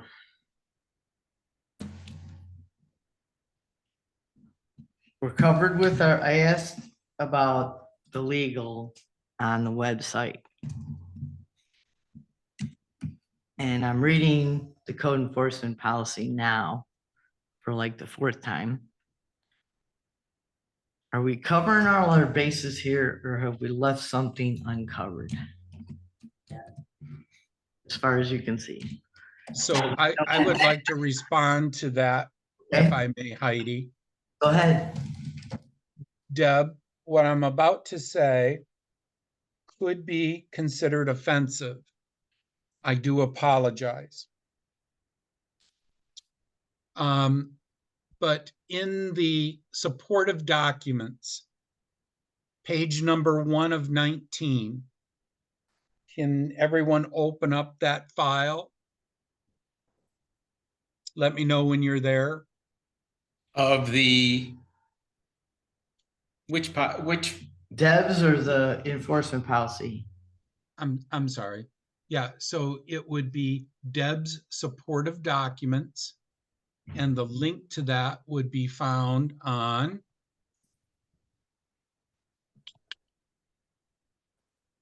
Page 71? I'm thinking that it is page 71. Yes. And it's under follow this link. It's in the first paragraph on page 71. Trying to get that. Thank you, Heidi. I'm trying to get it open now. that's the one that starts off with the July 1st letter. Correct, Don. Very well, I'm there. Go ahead. I'll get there. Go ahead. No, I want to wait for you, Heidi. Okay, hold on. In order for my links to work on my tablet, I have to sign back out and sign back in, so stand by for a second. Be right back.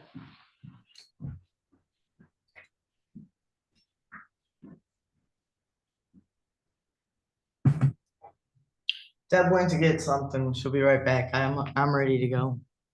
Okay.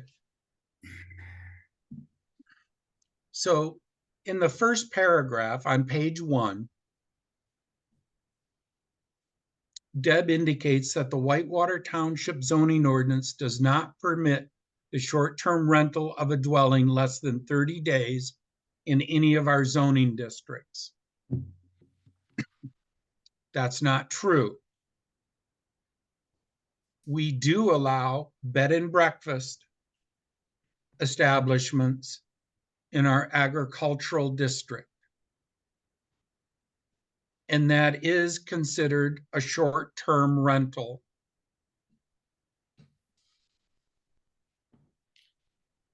So moving forward, has Deb returned yet? I am. So moving forward, I I'm would here. like to change that statement a little bit. And just notice the folks that we do allow the short term under those conditions. You also allow it for geodesic domes down on Moore Road too. The campgrounds have different. That's under campground use, to my knowledge, Deb. Am I wrong? No, that's fine. Well, I could be I'm not- wrong. I'm I not don't aware know. I'm not aware of any of bed and breakfasts in our community at this point in time, so. Is there Yes, we have one on Broomhead Road, to my knowledge. Is it still I mean, I don't know. are they running it as a bed and breakfast or are they just living there? I don't know. I don't think we've had a notice from the property owner that they've discontinued that use. At any rate, that's a different topic, but one that needs to be followed up for I can sure. I can incorporate that. I probably was in error trying, because I utilized what my predecessors have utilized in the township and the verbiage in these letters. And Bob Hall sent several letters last fall to some short-term rentals. And I used similar verbiage that he utilized, so I apologize. So I Yeah, will I'm not- correct it on any letters in the future. Do you want me to go back through this process and reinitiate a letter to Denise Heidish and then do a secondary letter? Acknowledging that bed and breakfasts are allowed? I know that she's No. not living at this particular residence, so I know it's not her in particular. But I will correct it in future ones. Yeah, I don't think there's any reason to go back to this. And so most of my questions, Deb, come from, I'm sorry. Does anybody else have questions on this particular business item? You can continue. Okay, thank you again for your permission, Heidi. I'm just saying, I don't have anything. I was listening to you, so. So my next questions come from the Code Enforcement Manual. Please let me know when you get there.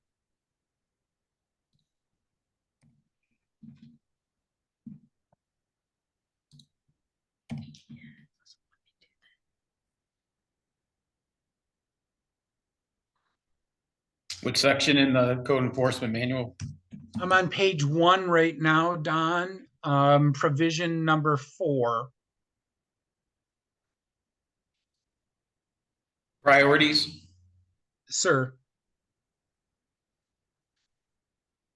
And this is just a general question for Deb to kind of check our boxes to see whether we're prepared to move this thing forward. And so, Deb, I don't know that you have a packet in front of you or a code enforcement manual in front of you. but how did you establish the priority for this violation? Was it through item number 2, which violations affecting storm drainage, wetlands, and or adjacent areas? Is that the idea?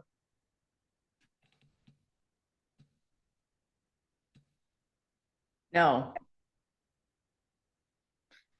Okay, the code enforcement was reviewing Airbnb and VRBOs online and looking at various properties that are turning their properties over consistently and validating was- that. Validating that. I've knocked at the front door. I've inquired. I sent a letter.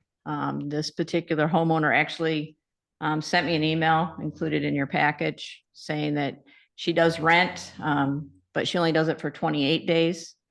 Unfortunately, that was an untrue statement because her ex-husband came in and confirmed he does it more often than 28 days because he can't afford to cover the expense. And felt that even if the ordinance doesn't allow for short-term renting, that it doesn't say he can't short-term sub-rent. So if we're Yeah, gonna well- post on so it's posted on the website that we do not allow anything less than 30 days short-term rental. That's why I visited the site. I have been past the property a number of times, lots of different vehicles in the driveway. I've spoken with the homeowner, I've talked to her ex-husband, and both of them have confirmed that they are doing this and feel it's their right to do it. It started off with an initial complaint from someone, correct? There was a concern in the community, yes.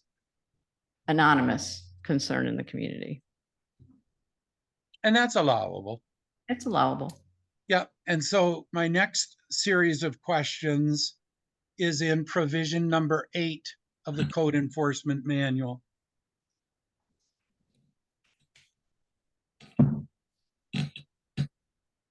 And basically, this particular provision, Deb, gives us an idea that have we assigned a case number to this, to your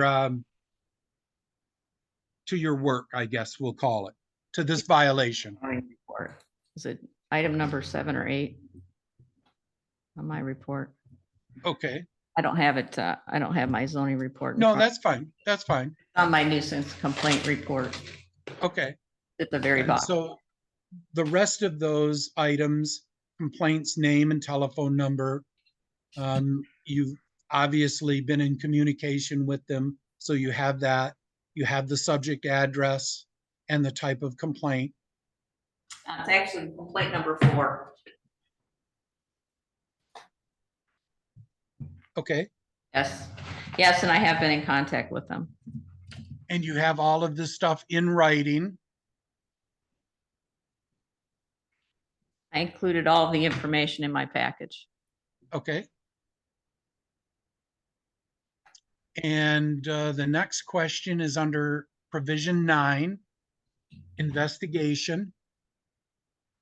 I have 2 highlighted items that I did not pick up.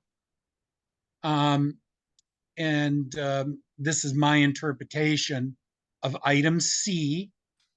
If possible, contact and discuss with the property owner, occupant, or other responsible persons, method for complying and timelines for compliance.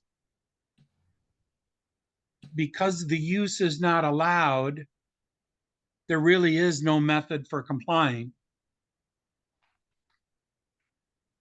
In your 2 letters that I believe I read, did we give them a timeline for compliance? I asked them to immediately cease, Okay, and they did not. sure. And in my second letter, I also asked them to immediately cease.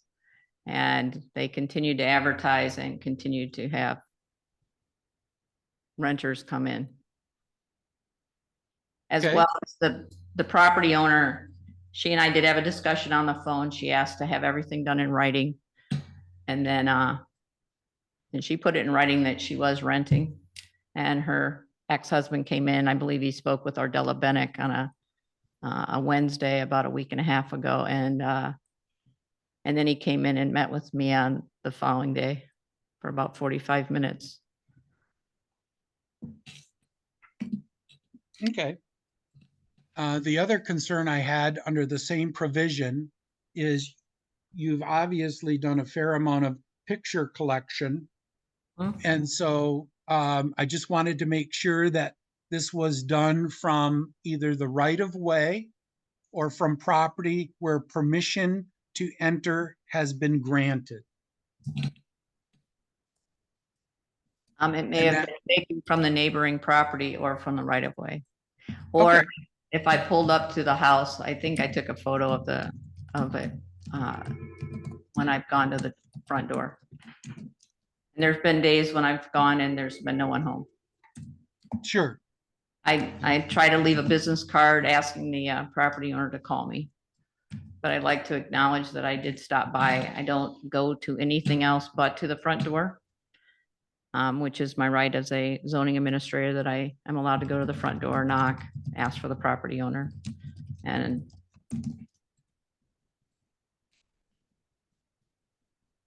Okay. And my last question is under provision 10, enforcement levels. Because we really don't have, we have not granted the sheriff's department authority to write a ticket, and we don't have that ordinance in place for them to do that, a civil infraction violation. Your recommendation would be to move this to the attorney for review and possible action to the circuit court. Is that a correct statement? correct.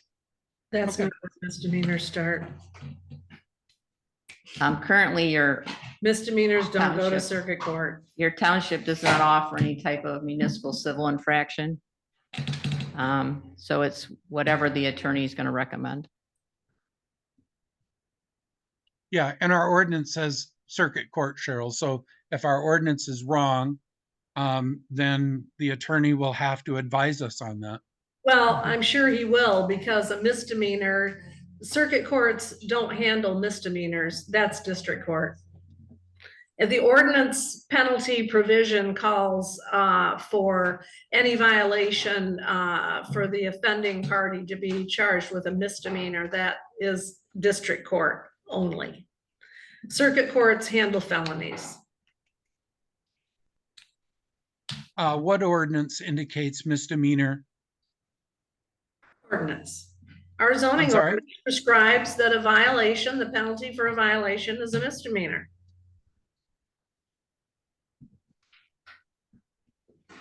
What provision? The penalty provision Okay, of our ordinance provides, prescribes that it's a misdemeanor to violate the ordinance.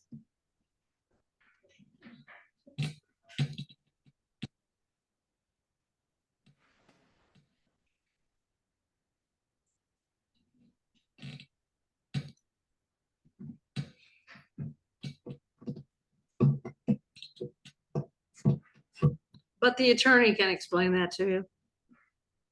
of course. So my motion was based on Article 12, which can be found on the last page of this enforcement manual.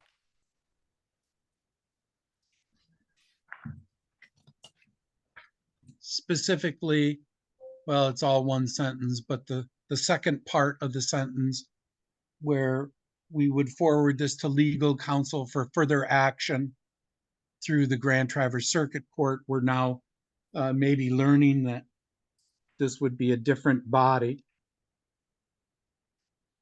So I would amend my motion to forward this to legal counsel for further action and advisement for the proper Grand Traverse County court system. I'll second it.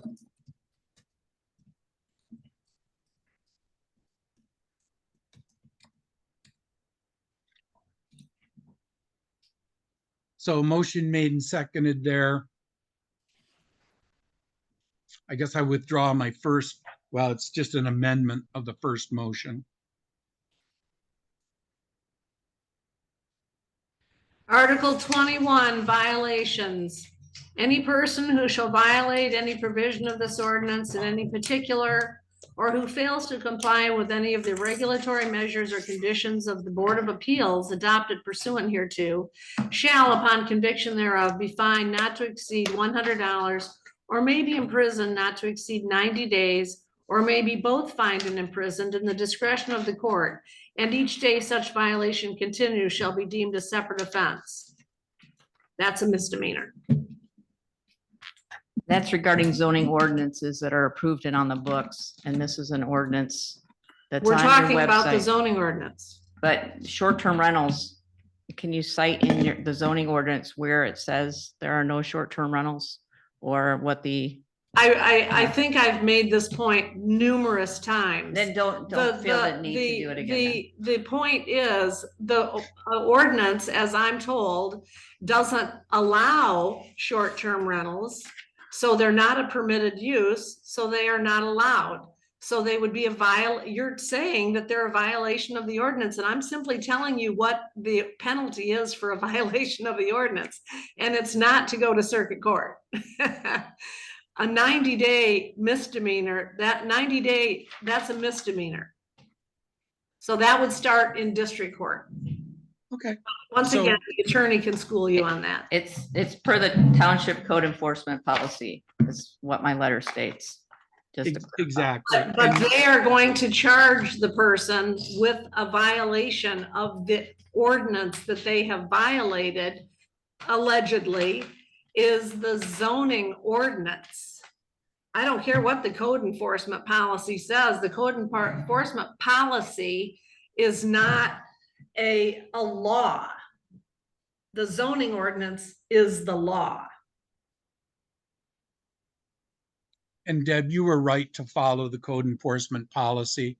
And if we need to update it to bring the proper court body into play, then that's what we'll do. But we'll do it on advisement of somebody who I guess went to school to be a lawyer. Well, I didn't say I went to school to be a lawyer, but I spent a That's lot why, of time working in the court system, and I know that circuit courts don't handle misdemeanors. understood. Everybody knows that. So will you repeat the motion, Cheryl? Well, you amended the motion to forward to legal counsel for further action and advisement for the proper Grand Traverse County court system.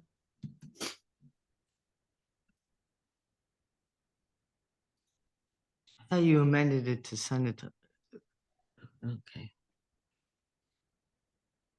Cheryl, can you read that again, please? Well, the original motion was to send this particular parcel 2813-115-9900, AKA 9276 Elk Lake Trail, Williamsburg, Michigan 49690 to legal for the next code enforcement step. Then the motion was amended to forward to legal counsel for further action and advisement for the proper Grand Traverse County court system. Okay, so same thing you just had in the court. Okay.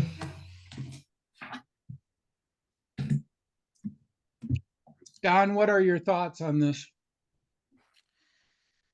Well, I think that Deb has meticulously followed the code enforcement manual. I think she's followed the proper steps. There's some grammatical cleanup in there, and apparently the code, the reference to the circuit court should be changed, but in essence, it's it's just, it's legal matters and we put that in the motion. I don't, I think Deb has talked to these folks on several occasions and done her due diligence and I'm in support of sending this on. Cheryl? I'll be voting no. It's gonna Okay. get real costly. And so then are you gonna start charging everybody in the township with a misdemeanor who is going after them with the attorney, which their only option is to charge them with a misdemeanor? I mean, I suppose they could send them another letter, but then if they don't comply, then it's on to court, and that's gonna get real expensive. And we do know there's a few people in the township that are doing that. I do know, no one seems to wanna, address the Cliff Pixler situation, that's been going on for a while, long before, the zoning administrator got here. But anyways, it's gonna get costly. Is that what the voters want us spending their money on? And charging township residents with misdemeanors? I'm sure that question or that answer to that question changes with your proximity to the short-term rental. Good.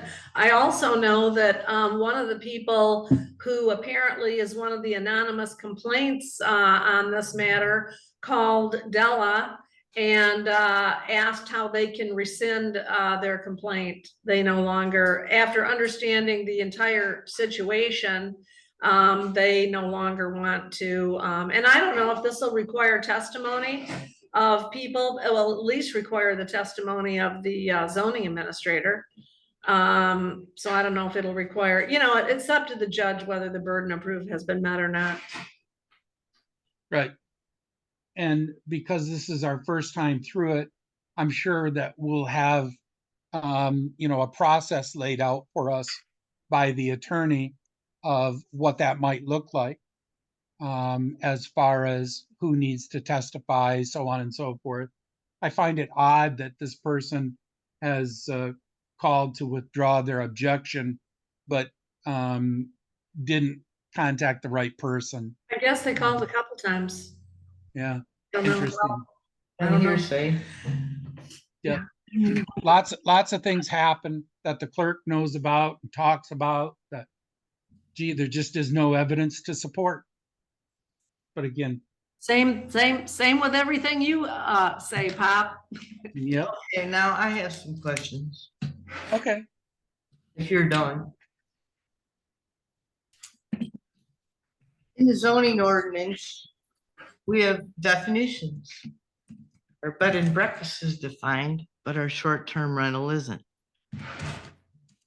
We took our police power ordinance off the books a while back. We haven't put it back on. So now What police power ordinance did we take off the books? Which one was that? 51. General 51 ordinance was number never 51. adopted. It was never adopted. Okay, so we don't have anything on the books. Is that the Okay. municipal civil infraction ordinance? That was never adopted. Never adopted. So we haven't done anything to help ourselves in a long time. So technically, the only thing we really have to use for enforcement is what we've been discussing, the Code Enforcement Policy and Procedure Manual, which is dated 1/2/2012. Okay, more mess, but you have to do something if the two parties that own the property are doing two different things. So I don't understand why the bed and breakfast would be brought up, because that's a zoning ordinance and we don't really have a zoning ordinance on short-term rentals. So just a question I'll have to get my own answers to. But Deb, thank you for all your work. No other Any town other- attempts to enforce short-term rentals without something specifically stated in their zoning ordinance about short-term rentals. The word short-term rental does not even appear in the Whitewater Township zoning ordinance. And they don't attempt to enforce those without either something in the zoning ordinance specifically prohibiting them, or by means of a short-term rental ordinance. Everybody around us has got short-term rental ordinances where they regulate short-term rentals. I've suggested numerous times that this township should be getting a short-term rental ordinance. No action's been taken on that. And so here we are, and we do have the one letter from the attorney that Bob Hall received that was redacted in a prior board packet several months ago, but which is a public document because it's been received by the township, pointing out exactly those points, that there's nothing, and the general public doesn't understand permissive zoning ordinances. And so if you really want the public to understand that that you're not going to allow short-term rentals, I just don't know how this is going to hold up in court. Maybe it will. I don't know. I don't know if the magistrate is going to find that, you know, the person, well, they've been warned that that is against, but yet we have nothing in any ordinance that specifically in the entire township that even mentions the word short-term rentals.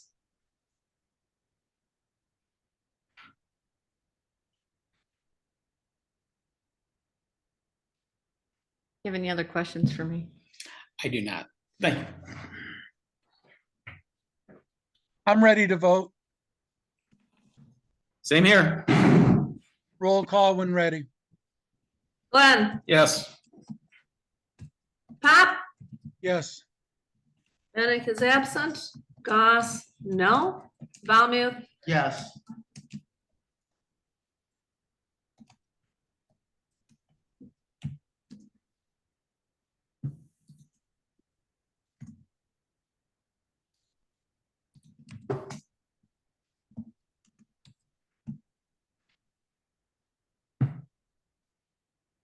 Brings us to new business number 4 on packet page 73. I'll make a motion to forward the 2024 tax rate request as presented to the Whitewater Township Clerk for final execution. I'll second. Motion made and seconded. Further discussion? the supervisor is obligated to do that, but it's fine if you want to have a motion, but he is obligated to do that. I've done my obligation. The form is completed. It's just ready for your execution, review and execution. Please put it in my box.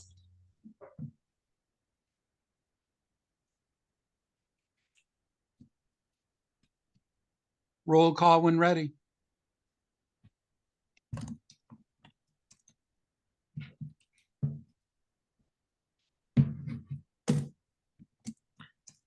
Bennett is absent. Valmuth, Yes. Pop, Yes. Glenn, Yes.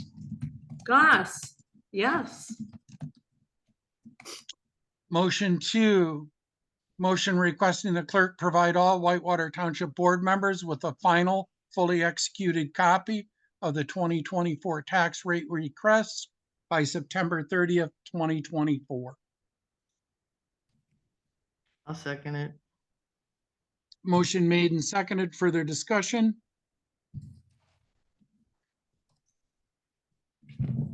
Roll call when ready.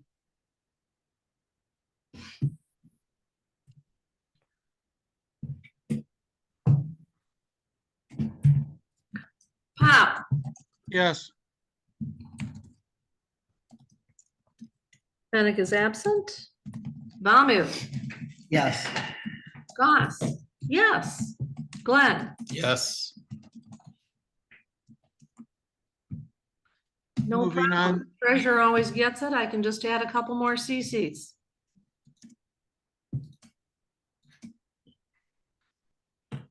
treasurer needs it for the tax bills. County treasurer.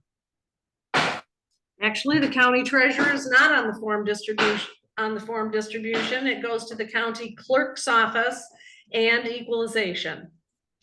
It does not go to the county treasurer's office. Yeah, you are correct. I stand corrected on that statement.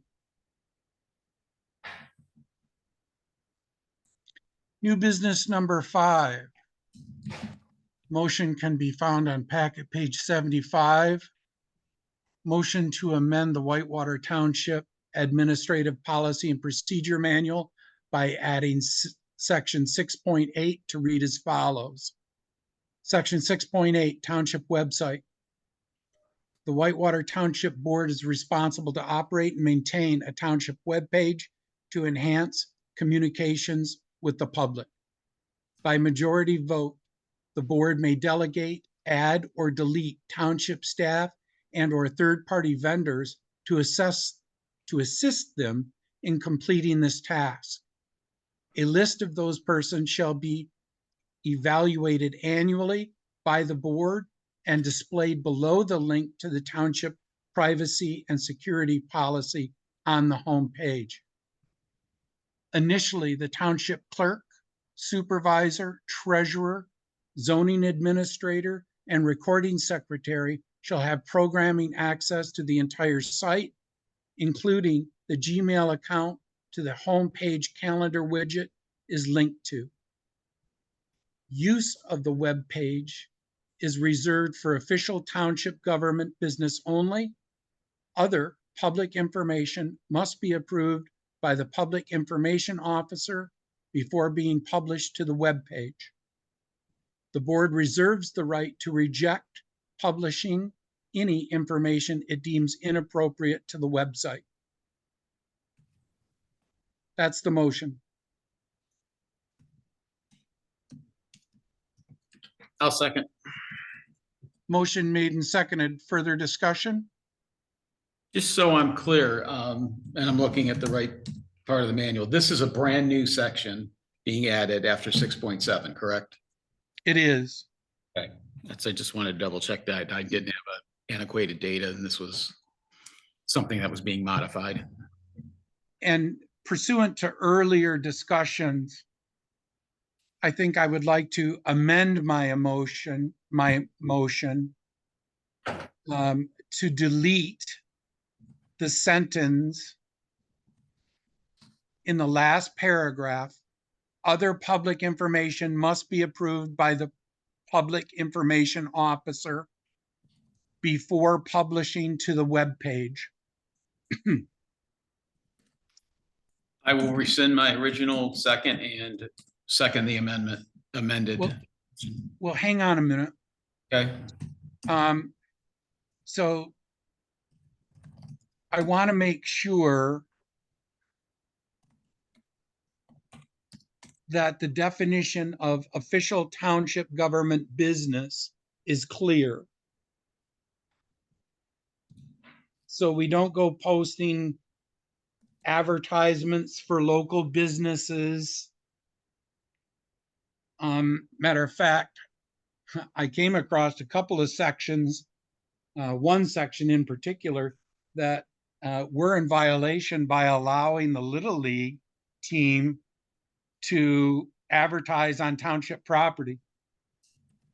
But again, that's another discussion that the new board will take up. I want to make sure that I'm addressing Cheryl's concern, which is a valid concern. I don't want to impede any other office from disseminating information that they feel is official. And this particular sentence may be misleading. Do we have thoughts on that? I'm in the same spot you are with that line of thinking. That's why I rescinded my first second and agreed to the second, because I think in relative to the conversations we had earlier, I think this falls under that same situation. And I agree that the board reserves the right to reject any of the publishing. Do you agree with that, Don? Yes, I mean, if it's a board action, then it's a board action. correct. I see that the same. Carol, thoughts on that? I'm ready to vote. Okay. Heidi, any thoughts? Well, basically covers it. So just So- for Clarify, go ahead and clarify. that line, we're striking through that line. Yes, from the word other, Yep. public information must be approved by the public information officer before publishing to the webpage. That entire sentence is struck. Okay. Do we concur? Yes, I do. Roll call when ready. Valmuth, Yes. Goss, no. Glenn, Yes. Bennett is absent. Pop, Yes.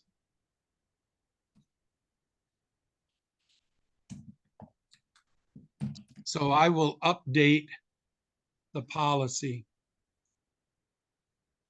to reflect that change on board.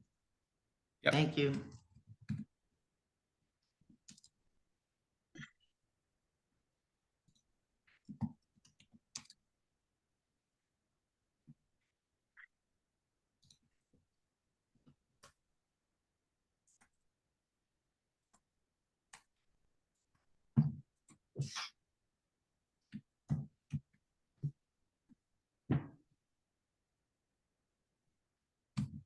Okay. Last business item.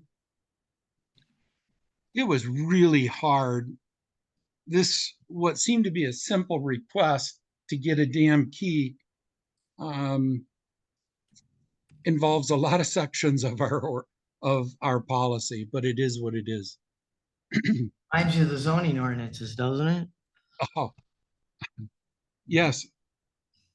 Had to be the same folks to generate the two. So on packet page 77, I will make motion number 1. Motion authorizing the zoning administrator, Deborah Gray, to create 2 duplicate keys from the clerk's key to the Whitewater Township Hall outdoor kiosk. All 3 keys shall be returned to the clerk for proper distribution to the key safe and in accordance to the board-approved motion number 3 from May 14th, 2024, Whitewater Township Board meeting. I'll second. Motion made and seconded. Further discussion?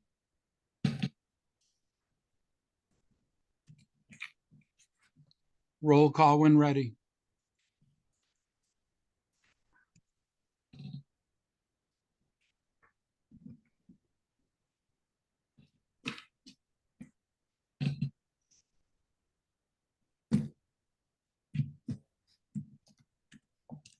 Goss, no. Glenn, Yes. Bennett is absent. Pop, Yes. Valmuth, Yes. Motion passes. Motion number 2, motion requesting the clerk to issue a purchase order to Northwest Lock of Traverse City in the amount not to exceed $100 for keys. I'll second. Motion made and seconded. Further discussion?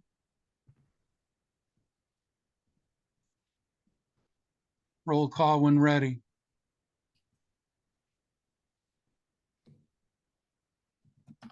Glenn, Yes. Pop, Yes. Goss. Yes, Valmuth, Yes. Bennett is absent.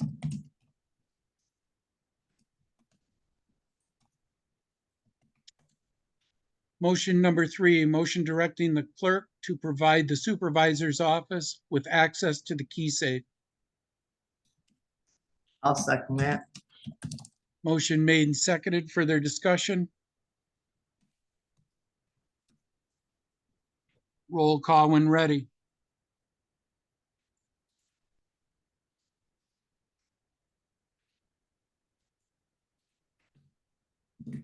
Valmuth, Yes. Bennett is absent. Pop, Yes. Glenn, Yes. Goss, yes.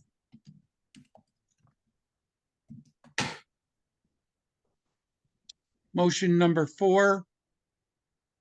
Motion amending the Whitewater Township Administrative Policy and Procedure Manual, Section 5.0, subsection 5.2A, to read as follows. 5.2A, keys.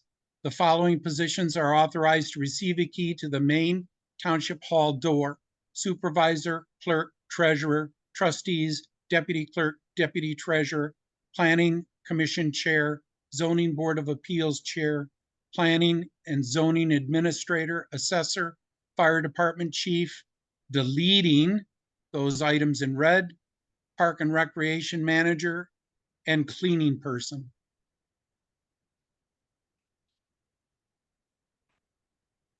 I'll second And it. well, that continues on the next page. Yeah, you didn't finish. If a key is lost, the supervisor or clerk shall be informed immediately.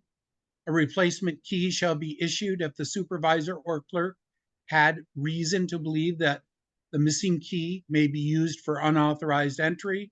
New locks will be installed. Upon termination of employment, the employee shall return his or her key to the township supervisor or clerk. No person shall duplicate a key without authorization from the supervisor or clerk, or make any key available to unauthorized persons. Each department head shall determine who shall be issued a key to the department's door or any secured facility such as a safe, cash drawer, filing cabinet within the department. A duplicate of all keys shall be kept in the key safe located in the township hall. The supervisor and clerk shall only have access to the key safe. I'll take my second off and re-second it.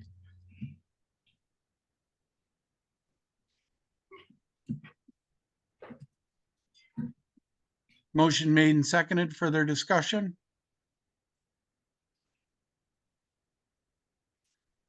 Roll call when ready.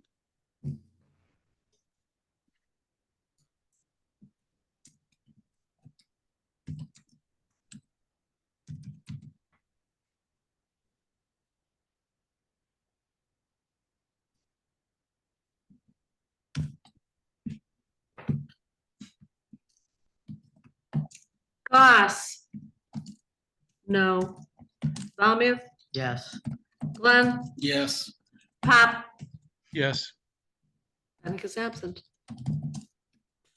I'm sorry, what was that? I said Bennett is absent.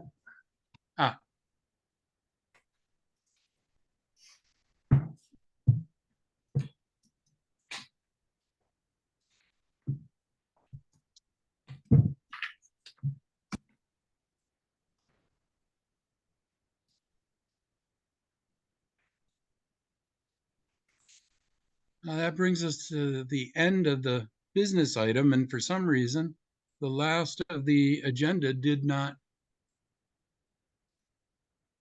Does anybody have anything in the PDF agenda after new business number 6? I got tabled items, none. L, board comments and discussions. Announcements and then adjournment. No Yep, public okay. comment and then Public adjournment. comment and then So adjournment. table items, There are none. board comments or Board discussion? comments or discussions? I have one. Okay, Cheryl, if, I have a question for myself as well as others. If you're taking a training course, do we need to get a PO before we charge it to our credit card or pay for it by check or pay for it by cash? Do we need to? If Of it's- course, Okay, but if it's through the MTA, do they just bill you? of course. Okay, of course, they're gonna You bill can choose that option, but you need to get a PO. So the Read the PO first? financial administration policy. Any Purchase of goods or services requires a PO. Okay, that's not the way you did it last time when I took a course, but okay, if that's You what you want didn't this ask me time. for a PO, Heidi, ahead of time. You just went ahead and did it. I asked, forget it. Forget it, Cheryl. I'll just read the policy. Yeah, that'd be a good idea. Are you asking for a purchase order, Heidi? It sounds like Asking her- one is needed. Well, yeah, exactly. So, I'll just ask for a PO first and then go through the process. Not a problem. Okay.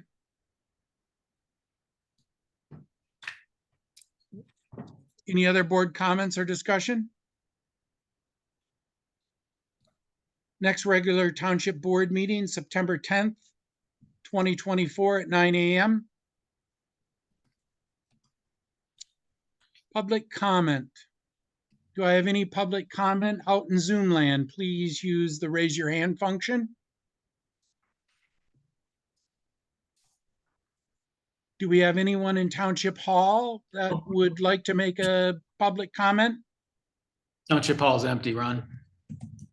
And I see no hands I see no hands. on Zoom. Oh,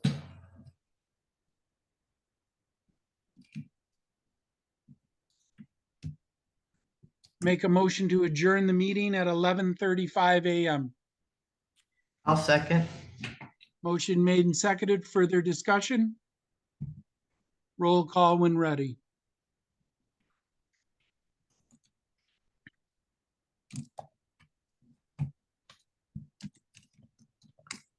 Bennett is absent. Goss, yes. Glenn, Yes. Pop, Yes. Bauman. Yes.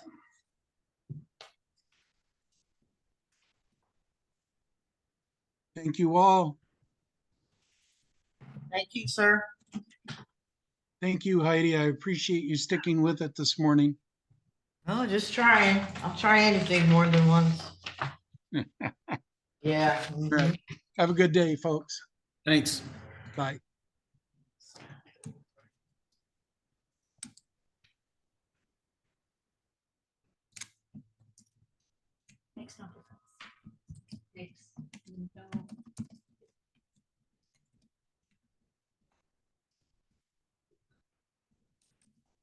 Hey Lois, there's some stuff there for